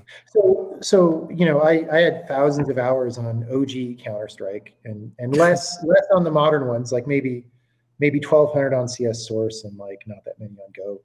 But yeah, like some of those weapons had a lot of recoil. Like the AK in Counter-Strike was like, it would go straight up, but you learn how to pull it down, right? Because it's got this deterministic spray pattern, and you can get very, very good at firing the individual weapons in that game. But it has a lot of recoil, right? Yeah. But you can play the recoil, and that makes it that actually makes it better to have more recoil in up to some limit, because you're giving an opportunity for players to be good at the game. Yeah. Right. Here's a place for you to get better. mastery. Right. Yeah. And that's a multi-dimensional game, is when there's many different sub areas and you can get better. You can even decide which ones you want to focus on and like train that or Yep. right. I always had wacky ideas. I'm not suggesting these are good ideas, but like, in Counter-Strike, I think still the spray patterns are completely static. They don't change, right? Which is maybe a little bit boring. Like, how do you add more randomness while keeping it playable? And I always had this idea, like, maybe on bullet 3 or something, we play a slightly different sound effect or jostle your gun in a different direction. And that determines, like, on bullet 6, which way it's going to, like, yank. So we give you time to listen and look at something. And, like, it's maybe even a little bit subliminal, but you sort of absorb how the weapon behaves and you can deal with it. But that's very different from probably what a lot of games do, even, which is just, we pick a random number for every bullet and that's where it goes, right? Because like, people want very hard to play. Yeah, go ahead. People want the realism, so they say, here's how much a gun bounces. Yeah, that's the only thing that determines the realism. But for me, what I think is the realism is, I'm shooting and I can feel it and I can control it, and there's some amount of out of control, but also some amount of, like, if I feel it's going up, and so the realism is actually your ability to intuitively control a thing, even if it's hard. Yeah. That's more realistic than the number of pixels something bounces. It's it's the experience. And that's kind of the whole premise of my video, was that you have a vision for an experience. So if you design a game and you want a particular experience, you might be like, stubborn about how you want it. There's a world in which people don't like the way it is for whatever reason, but you've still succeeded in giving that experience. They just didn't like that experience. There's a world in which what you've given them doesn't match the experience that you wanted. And that's where I think you were saying you have to listen. Like, so that was my plea to Nikita in this case was, do you want us to feel like we're badass soldiers? Or do you want us to feel like kind of helpless, struggling? Yeah. Yeah. It's a really interesting, difficult design problem, again, about how to do this, right? So the recoil is one, and the recoil is like an obvious one because a lot of games have recoil and they've treated it differently, right? And you as a player can see a bunch of that. But if you think about, like, trying to be like real life, and how do you make a game feel like in real life, the way we get better at a lot of this stuff is, like, our body learns it and we know how it feels and we react, and you just don't mostly have that, right? I mean, maybe with, like, modern, I wouldn't want to play a game like Tarkov with a gamepad, but like the new PlayStation controller has, like, better haptics, and you could start to do, like, subtle things in there that maybe translate, but that would be super experimental. Force feedback on the mouse. Put wheels on the bottom of my mice, please. Electric shock you through the mouse sometimes, right? But but there's opportunities for that everywhere, even in things that you think are boring. So, like, right now, when you ADS a weapon in Tarkov, it's like based on what's loaded onto the gun and what gun is it and what stat is it. But, like, how do you put player skill into that, right? So, like, in real life, I have an AR-15. It has a Vortex Viper LPVO on it. It's supposedly one of the best optics you can get for eye relief, for example, right? And even at 1x, I shoulder it. I haven't used this optic that much. I shoulder it, and it's, like, hard to find the eye relief, right? Yeah. And then I use it a bit, and I'm just, like, a little better at it. But I still, to this day, I would much rather shoot through a red dot than this 1x Vortex Viper, right? But I've gotten better enough at it that I'm like, okay, the more that I use this, the more I'm going to be able to snap to the thing. And you almost could wonder, how could you add more player control into, like, ADSing your weapon so that you could get better at it as a player, right? When all you have is the mouse. Yeah. Yeah. Well, or I don't know, like there's this dichotomy that goes way back almost to the start of video games, right? Where you have all these action arcade games that are player skill, and then you have, like World of Warcraft kind of games that are all, like, character skill, right? And how much is in one category versus another, right? How much improvement is the player getting better at the game? And how much improvement is number go up on your character? And I think a little bit of both of those is fine, but I think video games can become deeper, more interesting, more worthwhile pursuits as something that people spend all their freaking time on when both there's more avenues for the player skill instead of number go up, and those are interesting. Like the activity has to be kind of interesting, right? Yeah. It can't just be, and that's the weird thing. Like why? So, playing a shooter and aiming with a mouse, it's not that much like what your body does when you actually aim something in real life. But somehow it's interesting enough of an activity because it's this analog puck that you're moving around and it's got some weight to it, and you can move it fast, you can move it slow, you can get your body into it. And it's got enough detail to it that it's interesting to do for a really long time. But a lot of controls in games don't have that much interest in them. And how do you find that, right? That's an interesting question. Maybe we're getting way off anything we were talking about, but it's just to say it's a hard problem. Yeah. Hard problem. Yeah, I don't know if back on the anti-cheat thing, because that's something that it's almost an impossible conversation to have, because you're either in the anti-cheat business and you're not going to talk about what the hell you do, or you're a cheater who thinks or whatever. Like there's no way to communicate or to talk about it. So unless my dad's an engineer, a software engineer, has been his whole life. So I like to sit and talk with him about what would you do? You have to be an engineer that's not in the business to think about interesting ways to tackle these problems. And I know Valorant is a good example of the fact that they built the anti-cheat at the same time as their entire foundation of the game. So for example, I don't know if you saw any of the dev stuff that they did back in the day, but they won't even send the other character information to your client if they're behind a wall unless they get close-ish to the wall. These are things that people are like, well, why don't they just do what they do? Or why don't they? It's because they didn't architect the anti-cheat from the ground up with the net code at the same time. Yeah. Or you guys know that rubber banding's happening on streets all the time, right? Probably what that is the server is getting bogged down doing some computations, whatever they are, I don't know, right? And not running in real time. Decryption. Well, it's probably more like physics of something in the world or something. I don't know. Or some gameplay code that's going haywire and looping a lot. It's hard to say. But something like you're talking about, that kind of anti-cheat can be pretty effective. It doesn't eliminate cheating, but it makes cheaters inherently much less powerful in terms of detecting players on the map. And the thing is, it does require more computation on the server. So you have to be in a technically better situation. And actually, so game developers are often very talented and very skilled, especially in graphics, but man, we're just getting worse over time at networking. My first game that I worked on, like I said, it was a networked game. The server only ran at 10 ticks per second, but that was fine for 1996, right? And we did 32 players on,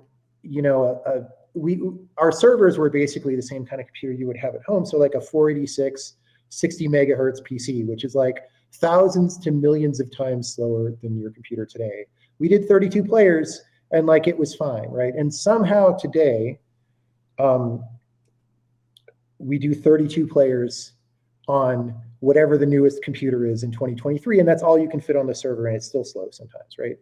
We should be able to fit tens to hundreds of thousands of players on a server, even though we're doing more. And it's just that category of programming has not stayed sharp. No, it's building efficient and optimized code. Has us getting better at that has got it's hit the ceiling of the amount of data that we now have to send. We can send the data back and forth in very much the same ways, but it's just now we're going to send your entire stash value and your username and your email along with every player update. You know what I mean? It's interesting. Oh yeah, that was another thing that happened when I was playing early on, was like every time you tried to move something in your stash, you would get like some HTML looking error message. Yep. There was like a full day of that. Like, yeah. It was bad. But like graphics, because it's what people see immediately and people judge the game on, that just means we have to be sharp there as game developers. Yeah. Otherwise, we obviously don't look as good. Whereas like, networking, like it matters, but it just somehow you could sweep it under the rug a little bit. And then when you're making a game in an engine, like Tarkov is, a pre-existing engine made by another team who doesn't know that much about your game and may not even care that much about it, and is now IPO'd and trying to sell their engine to like architects and film people instead of games, right? Then you're trying to use this system that's not really made that much to do what you're trying to do. And then when you try to do networking on it, you're probably using some very generic networking systems that are inherently very inefficient, but that's all like the engine gives you, right? So back in the day when we were making stuff go over 2400 baud modems, like every single bit we were putting into the message that we were sending to people, and it was all very manual and very very specific. And I very much doubt that that's the way any of this works for Tarkov. No. But they don't that much have a choice. It would be a huge project to change that. But I also, maybe that should be a priority. I don't know, man. And that's what I think of when I go back to kind of the question I asked about, like how a game being in open development, being in beta, having so many people play it, that game maybe blowing up to be bigger and more culturally relevant than you ever thought it would be, more players on it, then that brings new and a new attention from the cheating community that maybe hadn't been there before. Maybe now you want to go back and be able to network different because the networking has always been a struggle, and it feels like, I would say that the vast majority of all players in Escape from Tarkov would say that the networking hasn't gotten any better over time. Maybe it has gotten better, but as it gets better, there are more demands of it, because it feels like every time there's a new map, we get to the same spot where it's like, okay, well, now we have this new map. Now this map's not optimized, and they optimize a little bit. Now we get the new map that's not optimized, and it's like, and obviously as a player, we are so far removed. I am so far removed from what is happening, what is causing rubber banding or stuttering or desync or anything like that. But no matter how good or bad the networking has gotten over the years, the player feedback has remained exactly the same, which is I die behind a wall. And I've been dying behind a wall in 2019. I'm dying behind a wall in 2023. So has the networking got better? I don't know. But my player experience sucks. And so it's like so hard. I try to factor in all these things that, like, man, maybe they are dealing with networking tools that they thought would have been proficient enough, and now due to all these circumstances aren't, but going back and replacing those things when they're trying to finish this game and get it to 1.0, it's like a brain explosion. But it's frustrating because, once again, you might not be able to trust the feedback of the players, just fix the game, but the feeling from the player is overwhelmingly frustrating because I'm dying behind a wall, I'm dying to desync, I'm rubber banding, and it's like that's such a hard gap to bridge, I guess. One thing I have to say game developers are guilty of across the board is not paying enough attention to the quality of networking and things like it, right? Like earlier in games, game developers would all care about graphics, and then, well, sound, well, we could get to sound in a minute in this game, but like, classically sound effects would kind of suck and graphics would be amazing, but sound, just thinking about single player games, is such a big part of what puts you in a mood. And so eventually developers learned that sound was pretty important. And also, fortunately, it's cheap compared to graphics. So most single player games have really good sound now. High budget single player games. Yeah.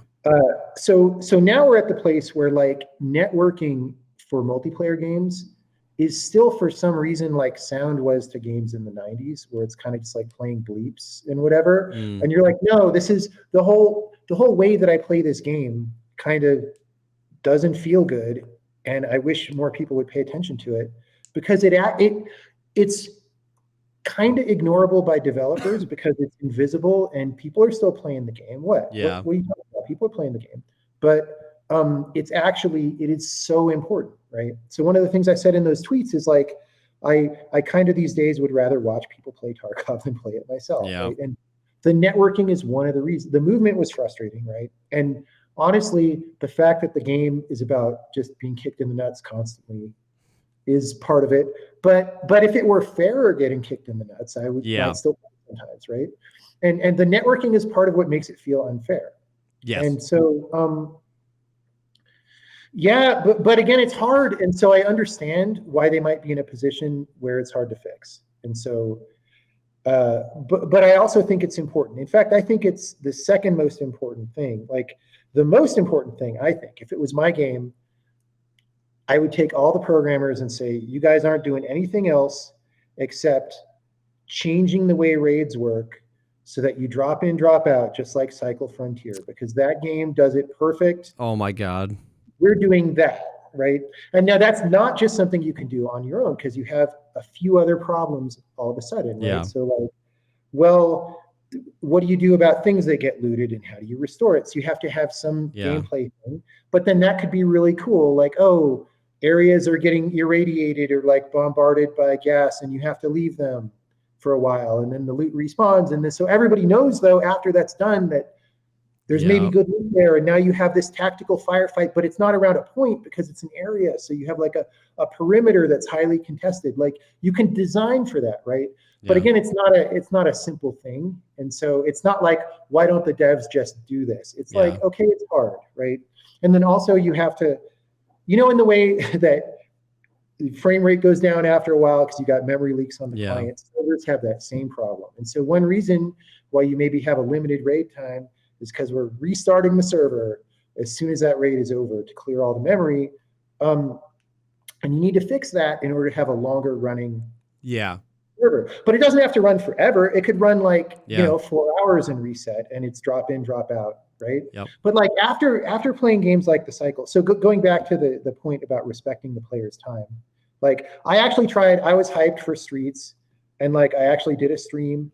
It was a 2-hour long stream where I watched it, downloaded the update, and I was just trying to get in a raid. I tried to get in as a PMC. I tried to get in as a scav. I tried customs. I tried Streets.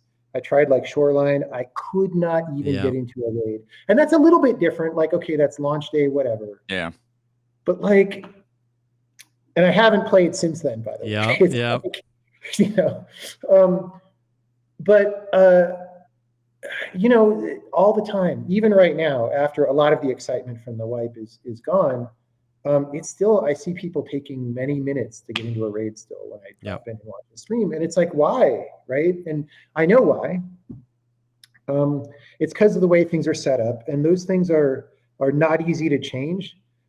But I would totally prioritize that, especially like, haven't they said that their long-term goal is to make it like an open world where everything's connected, right? And so that would be like, you would almost have that at that point because you would still have separate maps, but all the maps you can drop into at any time. So when you go like, you know, from Lighthouse to Streets or whatever, you're just popping out of one and popping into the other, and you don't have to wait 10 minutes for the next server to start, right?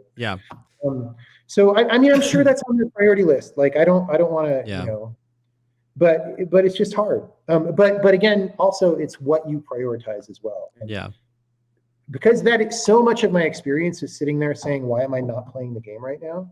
That I would prioritize that. But of course I mean, the reason we have different developers is because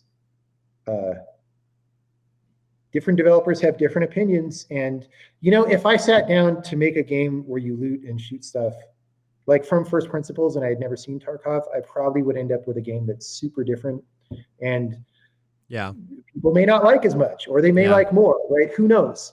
But I would end up in a very different place. And so it's just, as a developer, you have to find, it's like you were asking, how do you decide what the priorities are? And it's just like, it's a gut thing half the time. But also there's just realities of like how many people play the game, how many minutes, like multiply the number of minutes people have played the game by the number of minutes people wait in queue to get into a raid by the number of raids people have played. And it's like an astronomical number of hours, right? And at some point you have to say, well, is that a good idea? Have you only seen one of my videos? Because I swear I have countless videos where I'm like, here's how you can do like a quick sell feature for the flea market, or an improved loadout preset system. And I literally went through, and it was, assuming I have like 90% of the stuff I have like in cases, guns and ammo and magazines, 250 clicks. Yeah. And 3.5 minutes. And that's like muscle memory, double click, double, like dragging over. And then I literally mocked up everything, the preset system. And it was like, buy everything, get everything you need, exactly what you want in like 7 clicks. And you're in. Like heal, insure, all the things. And it's like, just imagine when if you have 100,000 players, not to mention that every one of those clicks is like opening up a new screen, which is a new network call because it refreshes every time, which is like, there's just so much from every angle. Oh yeah, no, dude, I've lived through some of that. And they have, they've made some interface changes since I started, right? Like you used to go from your stash to the traders, you used to have to go out to the main menu. Yeah. Right? And you don't have to do that anymore and stuff. But that is a simple change. But again, like the thing to understand again is, I mean, the picture that's coming to mind is like, imagine it's a space game and you're trying to pilot some giant capital ship and like shit's blowing up all the time and you're trying to fix it and like the gun's disabled and you've got to go get that working so it can fire back. And like, that's what running a game studio is like. And if the whole thing hasn't exploded yet for them, which is great. I mean, many game studios, probably the majority, go out of business in less time than they've been running Tarkov. So that's very successful by the standards of the games. Yeah. And so, on the one hand, I don't want to repeat myself too much, but like it's sometimes you can't do these things because everything else is exploding all the time. Yeah. Yep. But on the other hand, that's our job, man. And like if too much stuff is exploding, then you got to take a step back and be like, okay, how do we retrofit the hull so that less stuff is exploding all the time? Which is compromises.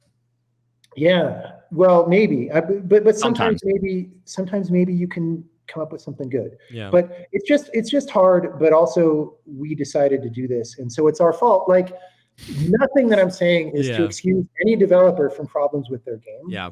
It's a very like Teddy Roosevelt, the buck stops here thing, right? If I decided to make this game, then even if we don't have enough budget, even if we don't have enough people, even if we're trying to deal with a shitty technical infrastructure and whatever, like this whole thing was my idea, so it's my responsibility what goes well and what goes poorly ultimately. And so that's just my job, and it's my job to fix the problems. And so that's all true.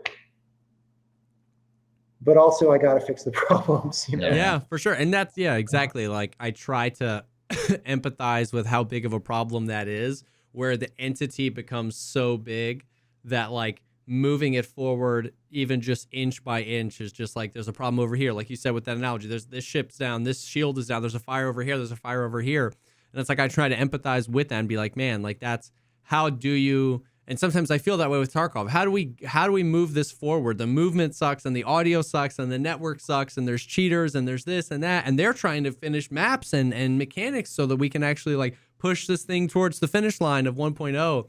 And it's hard. And so it's like, I try to empathize with how frustrating and how big of a thing that is. But then at the same time, sometimes like you were saying, it's like, man, my job is just to play the game and have fun and provide feedback. And so that's what I'm trying to do, Yeah, I mean, I think it helps a lot when the feedback is positive, intelligent engagement, which is what that video was. I was listening in before the session, so I heard you talk about how it was one of your least favorite videos to make, right?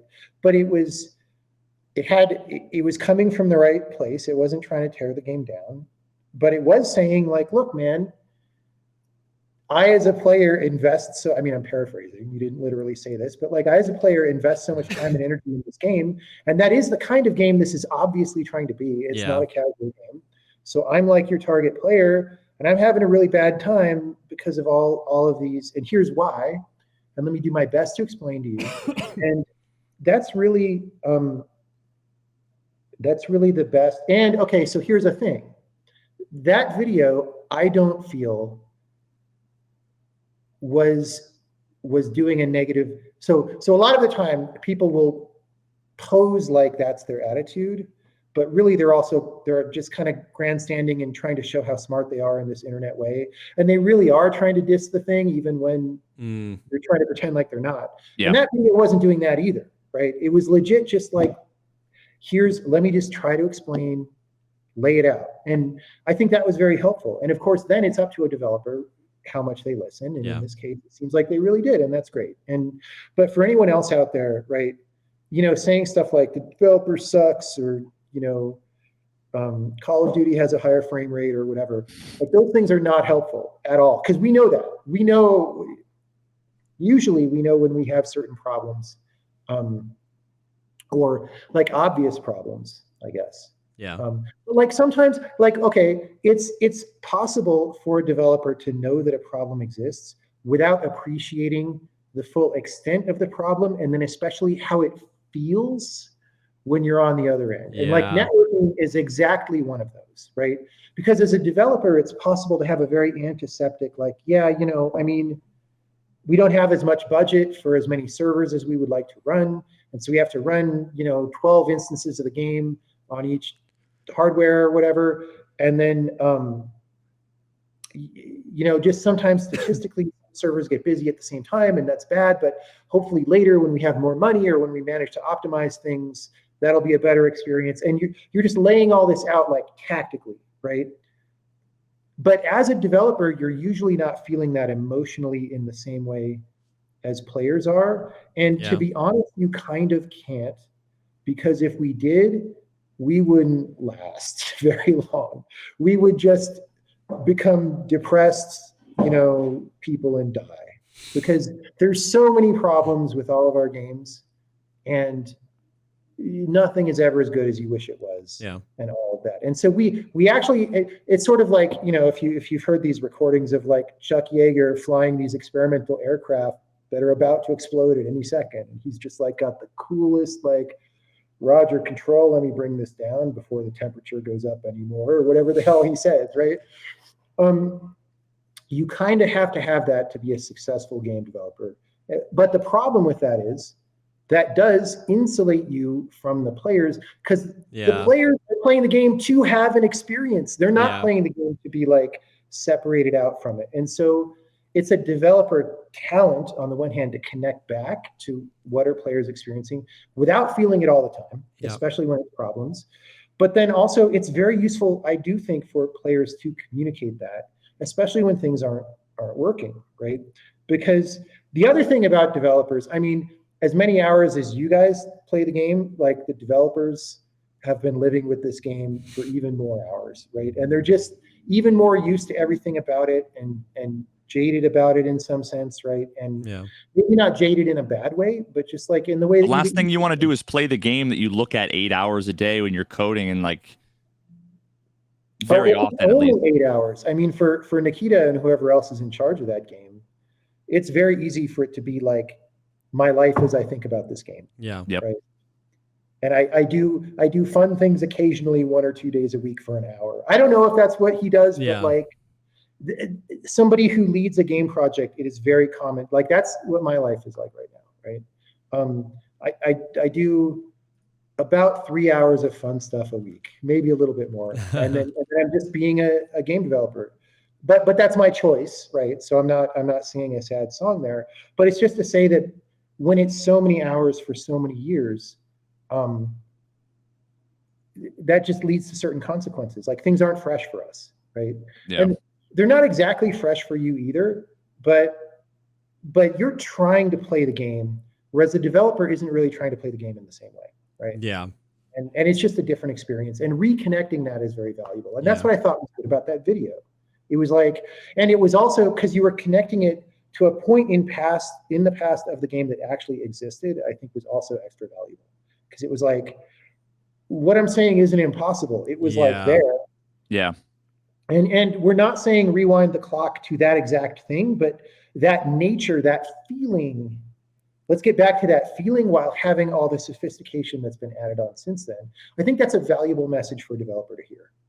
I hope they felt that way too. I could also feel like, because, you know, it's so hard to do this stuff. I could also feel like they're just like, oh my God, leave me alone. Let's just 100%. They leave us alone, right? I literally, the last message I sent to Nikita was, I'm sorry. I know I can be a pain in the ass, but I appreciate you. And he was like, no, like, it's okay. Like, no problem. Like, because I know what it's like to write software, spend all this time doing something, have 27 bug reports come in, 24 of them are user error. And like, so even strategically speaking, like you were talking about, don't just say, fix your game, it sucks. As a community, every time you do that, you've literally you've made Nikita care about everyone's opinion less. Because it's like, I don't want to hear, if I hear game sucks. Hey, here's some feedback about your game. That gets lost in the shuffle that might be super genuine and useful information.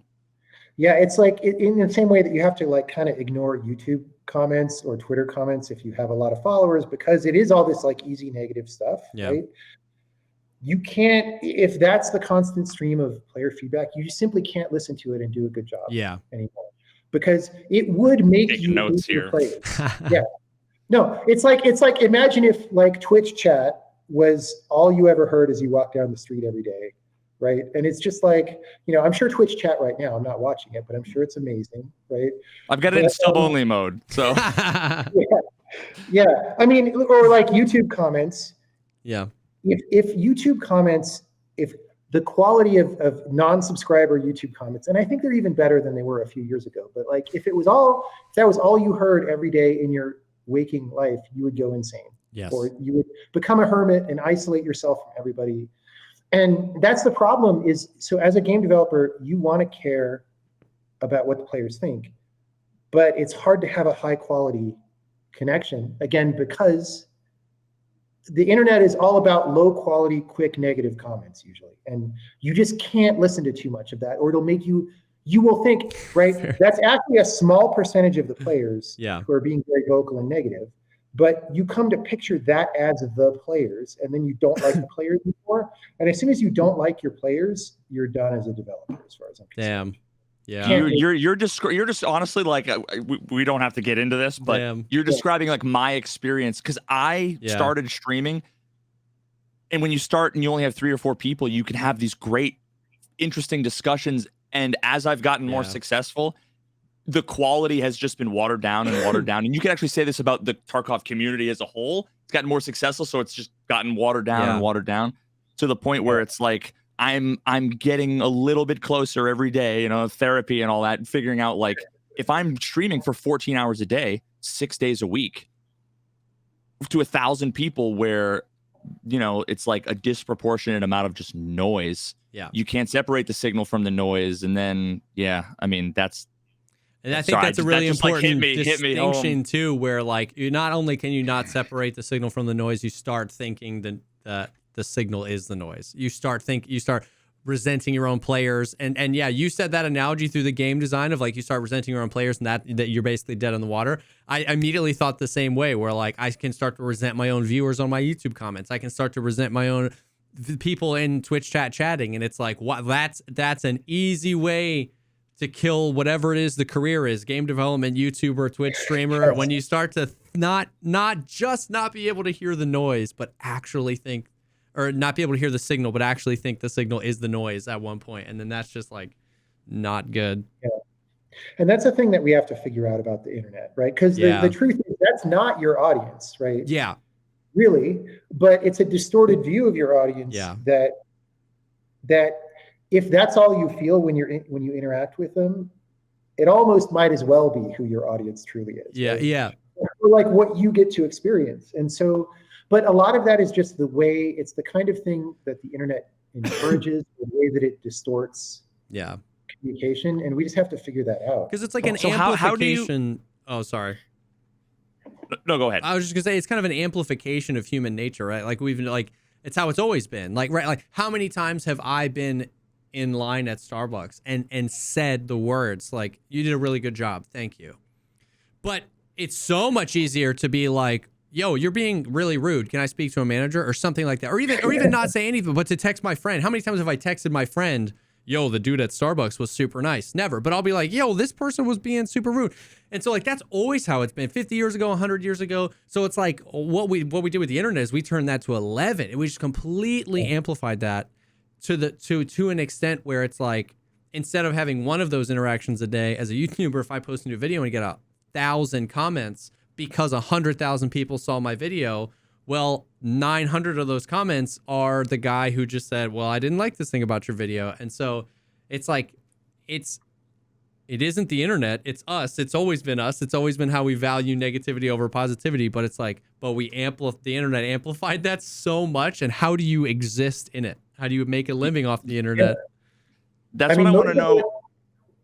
Well, I was just going to say, most of what people type into a comment, they would not say to your face. Ever, right? yeah. Like, that's just true. And so how do we deal with that? I don't know. Yeah, so like what I want to know, and this is something that I struggle with, and I'd be curious to know, like as a game developer, how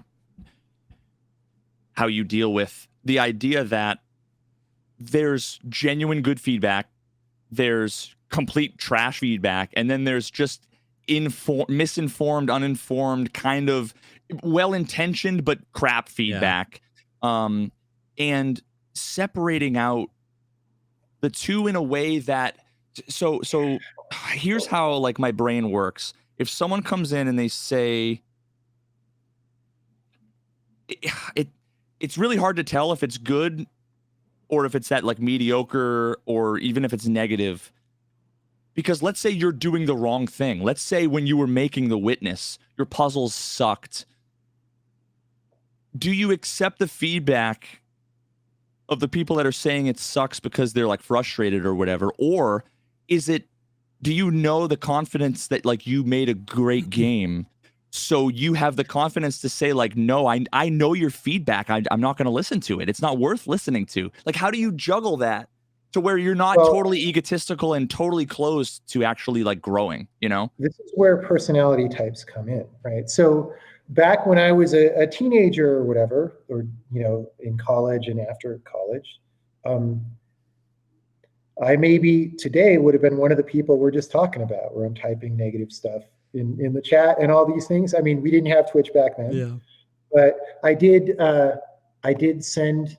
I was on a mailing list for like Doom editing, right? Back when Doom and Doom 2 were new, and like I was going to make a little editor. I never finished it, but there was a little mailing list that John Romero started, and I was on there because part of the source code was available, and I was looking at it, and I was like, oh, this is so lazy. They should have like used the hash table here or whatever. Like I was totally trash talking like the best game programmers in the world who had just made the most successful game in the world, right? And I actually was not even good enough of a programmer at that point to understand why what they did was better than what I was saying, right? But that was like my personality type. And the thing is,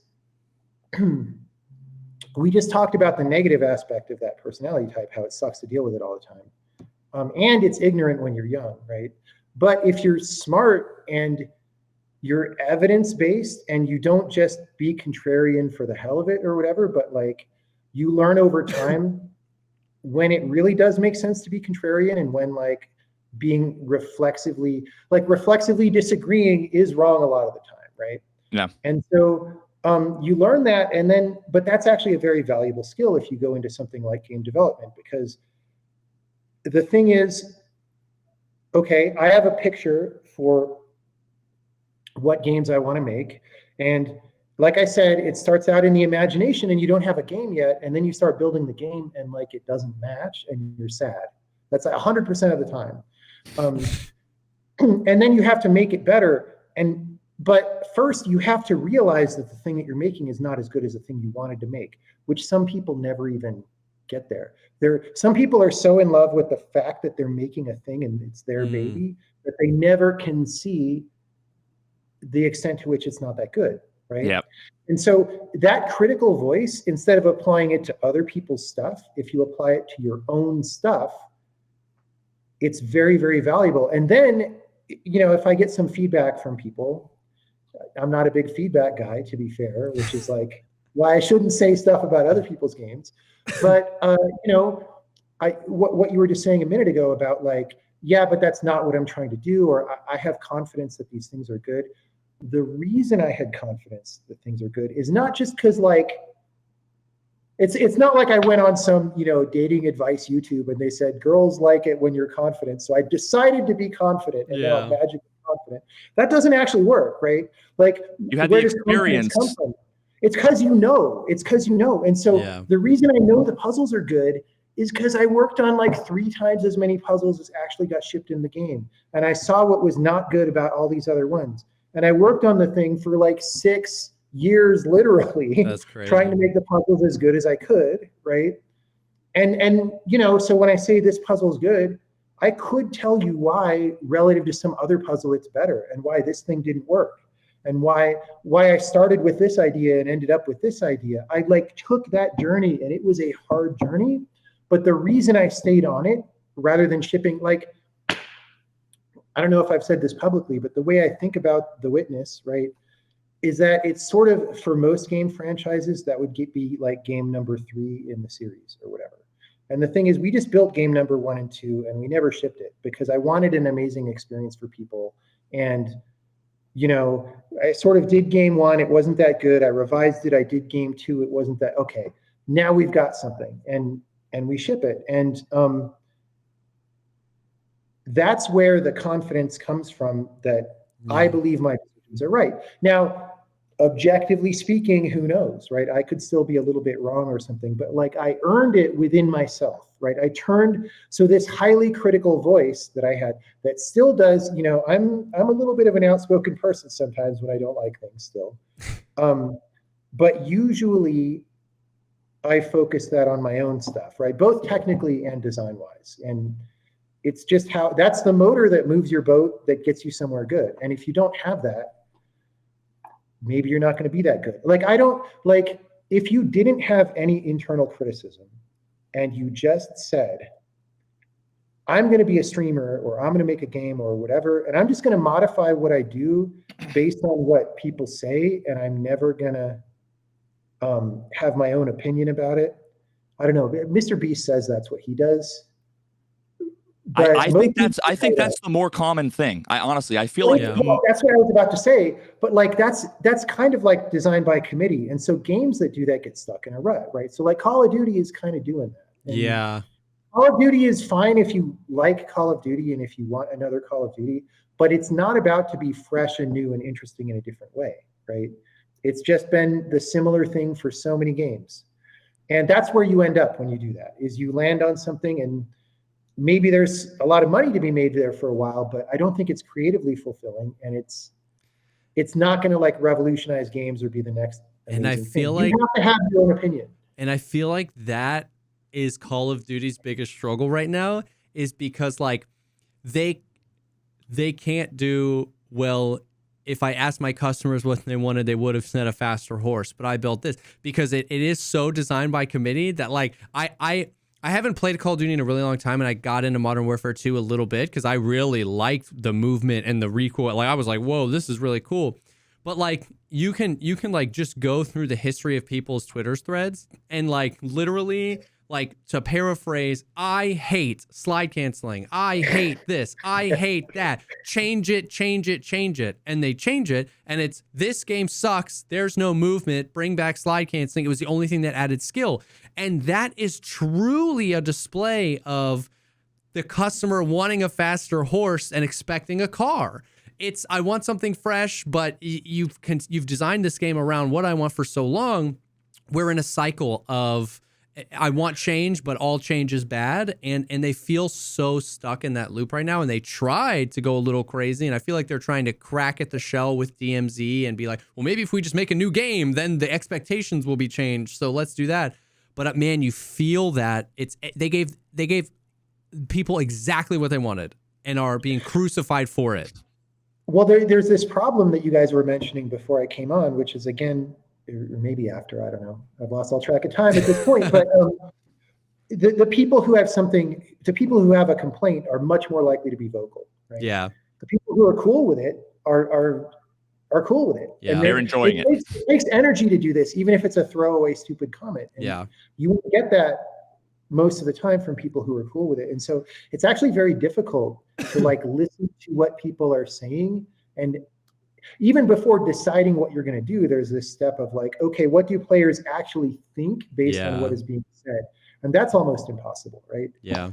But yeah, like Call of Duty, I almost feel like a game like that, the job of that game at this point is to be that game. And if you want to do something new, you got to be a new game. I agree. So Tarkov's a new game, right? And even though Tarkov is like still in beta or whatever, I think it still says beta. Yeah. Like how many Tarkov genre things came out in the past couple of years? It's like a lot, because people see the promise and the potential of the idea, right? And like, honestly, anytime you make a genre of game, that's an amazing contribution to the history of games. Very few people get to design a thing that becomes a genre of game. Yeah. And so the fact that that has happened here is great, right? Success, right? Yeah. That said, you know, I would like it if I could move better, but yeah. no, it's good success, and you got to keep that in mind. So it's like when you complain about Tarkov, you also got to keep in mind that it could have been like, think of any 1,000 indie games that like announce their big plans, and you play them and you're like, oh, this is going to be way interesting later after they do all this stuff, and then they never do all this stuff. And it dies. Right? That's almost every game. Yep. Yeah, you're talking about, you know, when getting the confidence and the experience to know, just like, nah, these puzzles are good because I know these 97 things, you know, whatever. One of the best examples was last year sometime after they had introduced Steam Audio. And I don't know if you had played Tarkov before they implemented or added Steam Audio, and then during Steam Audio, and then now. I haven't played it now, but the first two, Yeah, so for like 9 billion reasons, I knew that just turning that binaural audio switch on for most people, unless, you know, some of the weird HRTF head shape things, there are, you know, a small number of people where it just like doesn't work. I had to convince the entire community.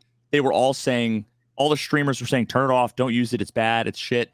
And it got to the point where I had to say, all right, I'm going to play you 100 sounds with no visuals. Which one's in front, which one's behind, and got tens of thousands of people to like fill out a survey. And it was like 98% get it correct with binaural on, and it's 50-50 with front and back and above. They can't tell. And then everybody switched over to being like, Steam Audio is so great. Then they remove it after I spend 6 months saying, guys, they added this thing, use it. Everybody complained, they remove it, and now they have Oculus Audio, and everybody's saying, man, Steam Audio was so great, we want it back. Well, of course you wanted it back, you know? And now it's terrible. The problem again is there's several layers of thing, and the thing that's broken. So, you know, the whole spatialized audio is often what it's called, of just like, if you close your eyes and you run some program that moves a sound source around your head, can you tell where it is, right? Yeah. That's like one very specific thing. But then there's a whole other layer of thing, which is like, I'm in a building, and is the guy, you know, upstairs or downstairs? That's not just the direction of the sound exactly, right? It's like, is the sound muffled by intervening surfaces and all that? And that's not really, the problem is you can't get that by plugging into some sound backend. The sound backend can do that other part, the positioning. Yeah. But like, you have to feed it source data that tells it the geometry of your level. Like, so again, going back to the 90s, AMD actually, I forget what it was called, but they were trying to do this initiative of like bouncing rays around a simplified version of the environments. You could do like a much more accurate version of the thing. And it didn't fly back then because people just didn't care enough about audio to try and do that, or maybe it didn't work well enough because CPUs were a lot slower back then, right? Now the problem is just, you know, think about all the effort it is to set up Tarkov maps already, right? Yeah. And you still most complex maps of any game. It's insane, and you still end up with problems in obvious places. So like, I was watching people play Streets, and there's that one like balcony right in front of whatever important locked door, and there's some sheet hanging there that like disappears and reappears when you move your head slightly, right? Like there's glaring errors like that, and that's just because it's hard to do all this stuff, right? Yeah. Now imagine, so now there's already, in addition to the visuals, there's already invisible stuff that has to be managed, which you already probably have a lot of complaints with, which is just like, what do you collide with and what don't you? What is like a cosmetic object on the ground that's not going to change your elevation as you run over it and is not going to like stop you if you hit it at an angle, or what is, right? And that in most modern games, for the most part, is modeled separately. Sometimes if it's big stuff like walls, it could sort of be the same thing. Yeah. And I don't know how they do it in Tarkov, but for most games, it's like, there's this whole set of invisible existence of the level. That's what you collide with. Yep. And because that's invisible, it's like maybe if you make a mistake there, it's harder to catch because most of your playtime, if you don't, you could have an invisible collision volume that's like a wall just floating in space somewhere, and 99.99% of playtime, nobody collides with that. And then 1 second they do, but maybe they were looking away and didn't notice, right? Like things like that could happen. So imagine you have another one of those, but it's about what is the simplified environment that like sound waves bounce off, because that's different from collision. It's kind of related to collision, and honestly, I would try to start with the collision data and then use it. But like collision data could have gaps in it that's actually bad for audio. Right? Yep. Audio has to be much more hermetically sealed, and the problem with audio is when there's a mistake, how do you really? It's like in networking, like. What if sometimes 5% of your packets take an extra 30 milliseconds? Like you'll never know. Unless you have very strict debugging on that, you're not going to notice. But it could be a bad bug, right? And so audio is similar, right? And so there's that whole layer. It's a very high effort thing, but I think ever since we had this wave of BRs, starting with I don't know PUBG or whatever before PUBG years ago. It became very clear that in these multiplayer games, you care about footsteps, you care about gun sound, right? And like a big dimension of player skill is those things. And so you just got to prioritize that. And it's hard. Like I said, it's hard, but you have to do a good job of it. Right? You got to, you'll just have to go and watch my 3-hour documentary that I made on audio. Literally the title of the video is why it's basically like Tarkov audio and why you're wrong about everything. And it's all about why it's hard. It's all about the challenges. And what I did was exactly what you're talking about, which is you would never know unless you do a very specific set of things.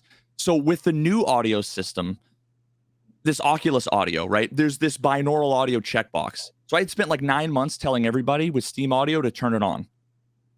And then this new system came out with the same checkbox.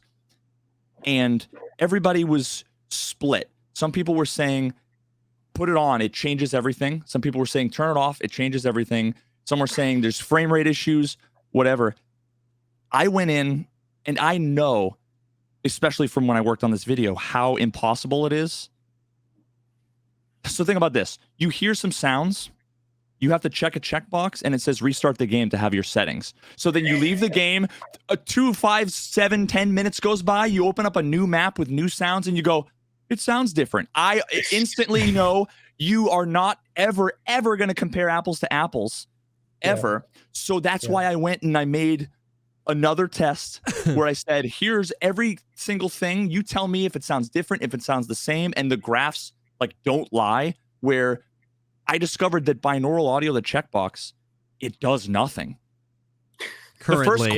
The first question, whether it's bugged or they just didn't plug it in properly or, whatever. The first question I asked was, what's different, A or B? And then I played them the same sound.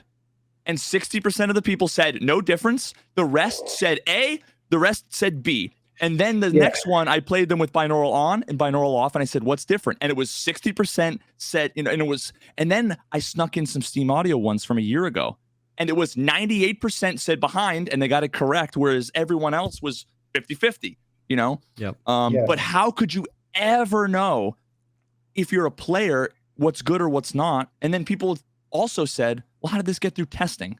Well, honestly, it's because the testers are exactly in the same position as you, in that unless you're like a scientific method engineer nerd like me, I don't know who would go through the logic to think that way. I don't know. It's like almost impossible to expect it to ever actually work right. Yeah, I mean, having to restart between like that makes it very hard to work on something, right? But also, I would pick one thing and just try to make that one thing good rather than give people options, because it's so difficult. Like people are classically very fooled by sound, right? To the point. Well, also, I mean, this is a totally different topic, but like, you can pretend to tweak game balance on guns, but actually just change the sound effect, and people will be like, "Oh, this gun is way better now." Yeah. Right? But you just put some bass boost into the sounds, right? But it's very hard. It's bugs can be very hard to catch, and there's no when pixels are wrong, you can just sit there and stare for 30 seconds that the pixels are wrong, and sound is so transient, right? But also, so there's that problem. There's the problem that they're working with an engine they didn't write, and I don't know what constraints that puts on it, right? That said, I wouldn't try using any of this stuff. I would just write a mixer, because that's what I did in The Witness, is I wrote a mixer by hand, right? That took some of the time of 6 years. And in that game, it's a single player game. It's way less important to localize sounds than it is in a multiplayer game, right? Because you'll die if you get it wrong. Yeah. But still, like, I wanted the spatial sound to be good, and I think it's pretty good. But what I was shocked to learn, at least insofar as I could figure it out, is like, there's not really a right answer anyway. So if I'm like, look, I can sit down, I could program anything.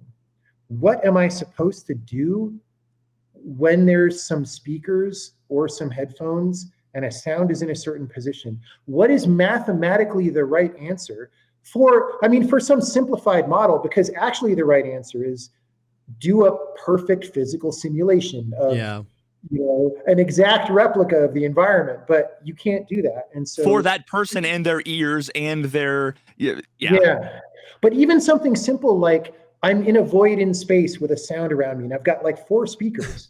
What is the right answer? And it's like, there's actually not a right answer. Actually, people just kind of do stuff, and people have different opinions in the pro audio world about what, because like, okay, so like a sound's over here.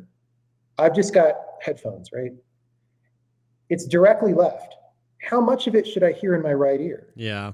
The answer's not 0. It's not 0, right? And so, like, how much? And so there you just kind of pick some number, and maybe it goes between that and 100% as you go this way or something. But now there's 4 speakers, right? Now there's 8. Like, how do you figure it out? And it's just like arbitrary, and it's an art trying to make these things good. But again, that's our job, though, right? But also, don't forget that you're pumping your sound through someone who might have Dolby Atmos and Windows Sonic through their 7.1 magical processing. That's exactly what I found. These are the reasons why my video is 3 hours long. I found out thousands of people were ruining their own audio experience completely by turning other software on, and they turned it off, and it was like colorblind could see colors. Yep. Again. Yeah, or these days you go to Best Buy and you get a flat screen TV that's mounted on the wall, and the speakers are on the back. Yeah. So they feed sound into the wall, and then it bounces off, and everything sounds like this. Or like there's computer monitors that have speakers built in that are effectively doing the same thing, but just not quite as bad because there's a few inches. Yeah. Like, it is hard to deal with, but again, that's our job. But yeah, like so for the difficult, because I know one of the things that people are having with this wipe is just like, it sounds like there's no spatial separation between floors on a building. I can't tell if someone's upstairs, downstairs. Part of that is this thing about, okay, well, there's like a smooth brain part that I wish this game would do. And then there's a complicated part that's about, like what I said, imagine there's a whole other map that's an invisible version of the map you're on, and it has to be correct for the sound to move correctly, right? Like, because that's what you have to do. All of the occlusion of all of the important geometries. Yeah, in some sense, it's a little easier because it doesn't have all the visual detail and all that, but for that reason, you have fewer people working on it, and anywhere there's a crack, sound is going to come through, if you even have a system that could handle that, right? But something PUBG did, because they didn't have super intense programmers on this. They had this very simple hack where it's like footsteps from upstairs play a different sound effect. We ran some processing on the sound effect, and it's just different. Upstairs is a different effect, downstairs is a different effect. And that works very well in that game. It's not like spatialized audio in a high-tech way. Interesting. But there's just like not a question in PUBG. As bad as PUBG is technically, and it's really bad still in a lot of ways. That was a design, it's more of a design approach to the problem. Yeah. And it helps. Like it's unambiguous that there's somebody in the attic above you in that game. But that's learned though, right? I think that's the only downside to that is it's something that's learned where if you take someone and sit them down and play them the sound the first time ever without ever knowing, they never were able to hear the sound and do the learning, the connection. Then you don't know. Tarkov used to actually do that. They used to do different EQ for above versus below, and that arbitrariness mixed with the fact that the complexity of the maps, the way they are, there was never any repetition. You'd never experienced the same thing twice, so you could never learn. And it was really hard. So when I did the Steam Audio stuff, I literally learned some of the basics of Unity, learned how HRTF works, and I made a 3D environment. And I mean, literally to get the localized sound, it was check a box.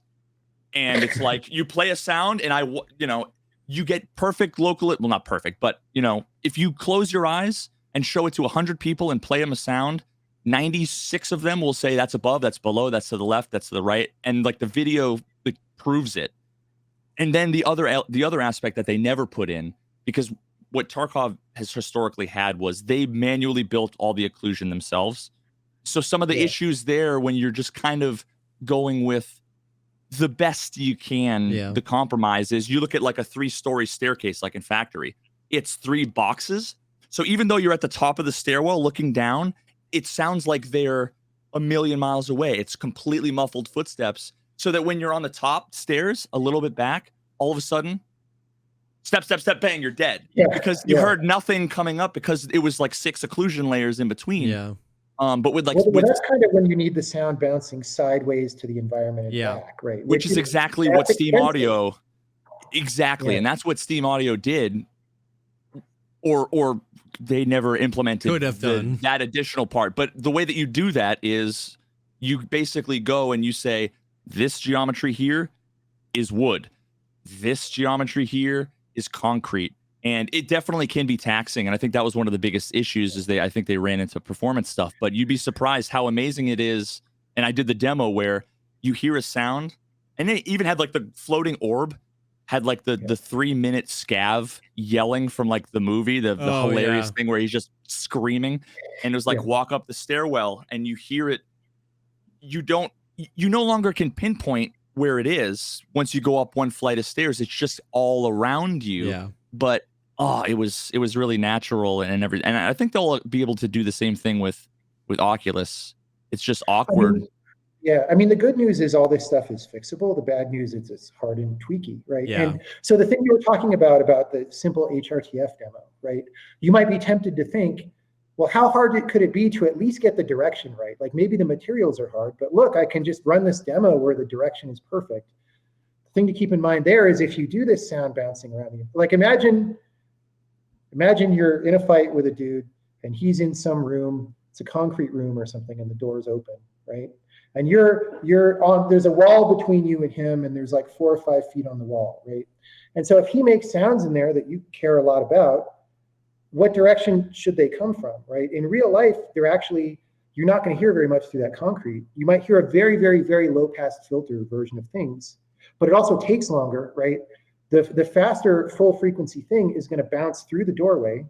Down the hallway. So the direction, but the predominant direction that you will hear it from is not the exact geometric direction where the guy is. It's through the doorway that you're hearing it through, right? And so now, as soon as you have mistakes in the map where like sound is leaking through here or whatever, the direction could be totally wrong. Or you could be on the other side of a wall. Imagine the reflection through the doorway didn't work for some reason because you didn't cast enough rays, but a leak through the ceiling did work and it bounced over the wall but didn't bounce through.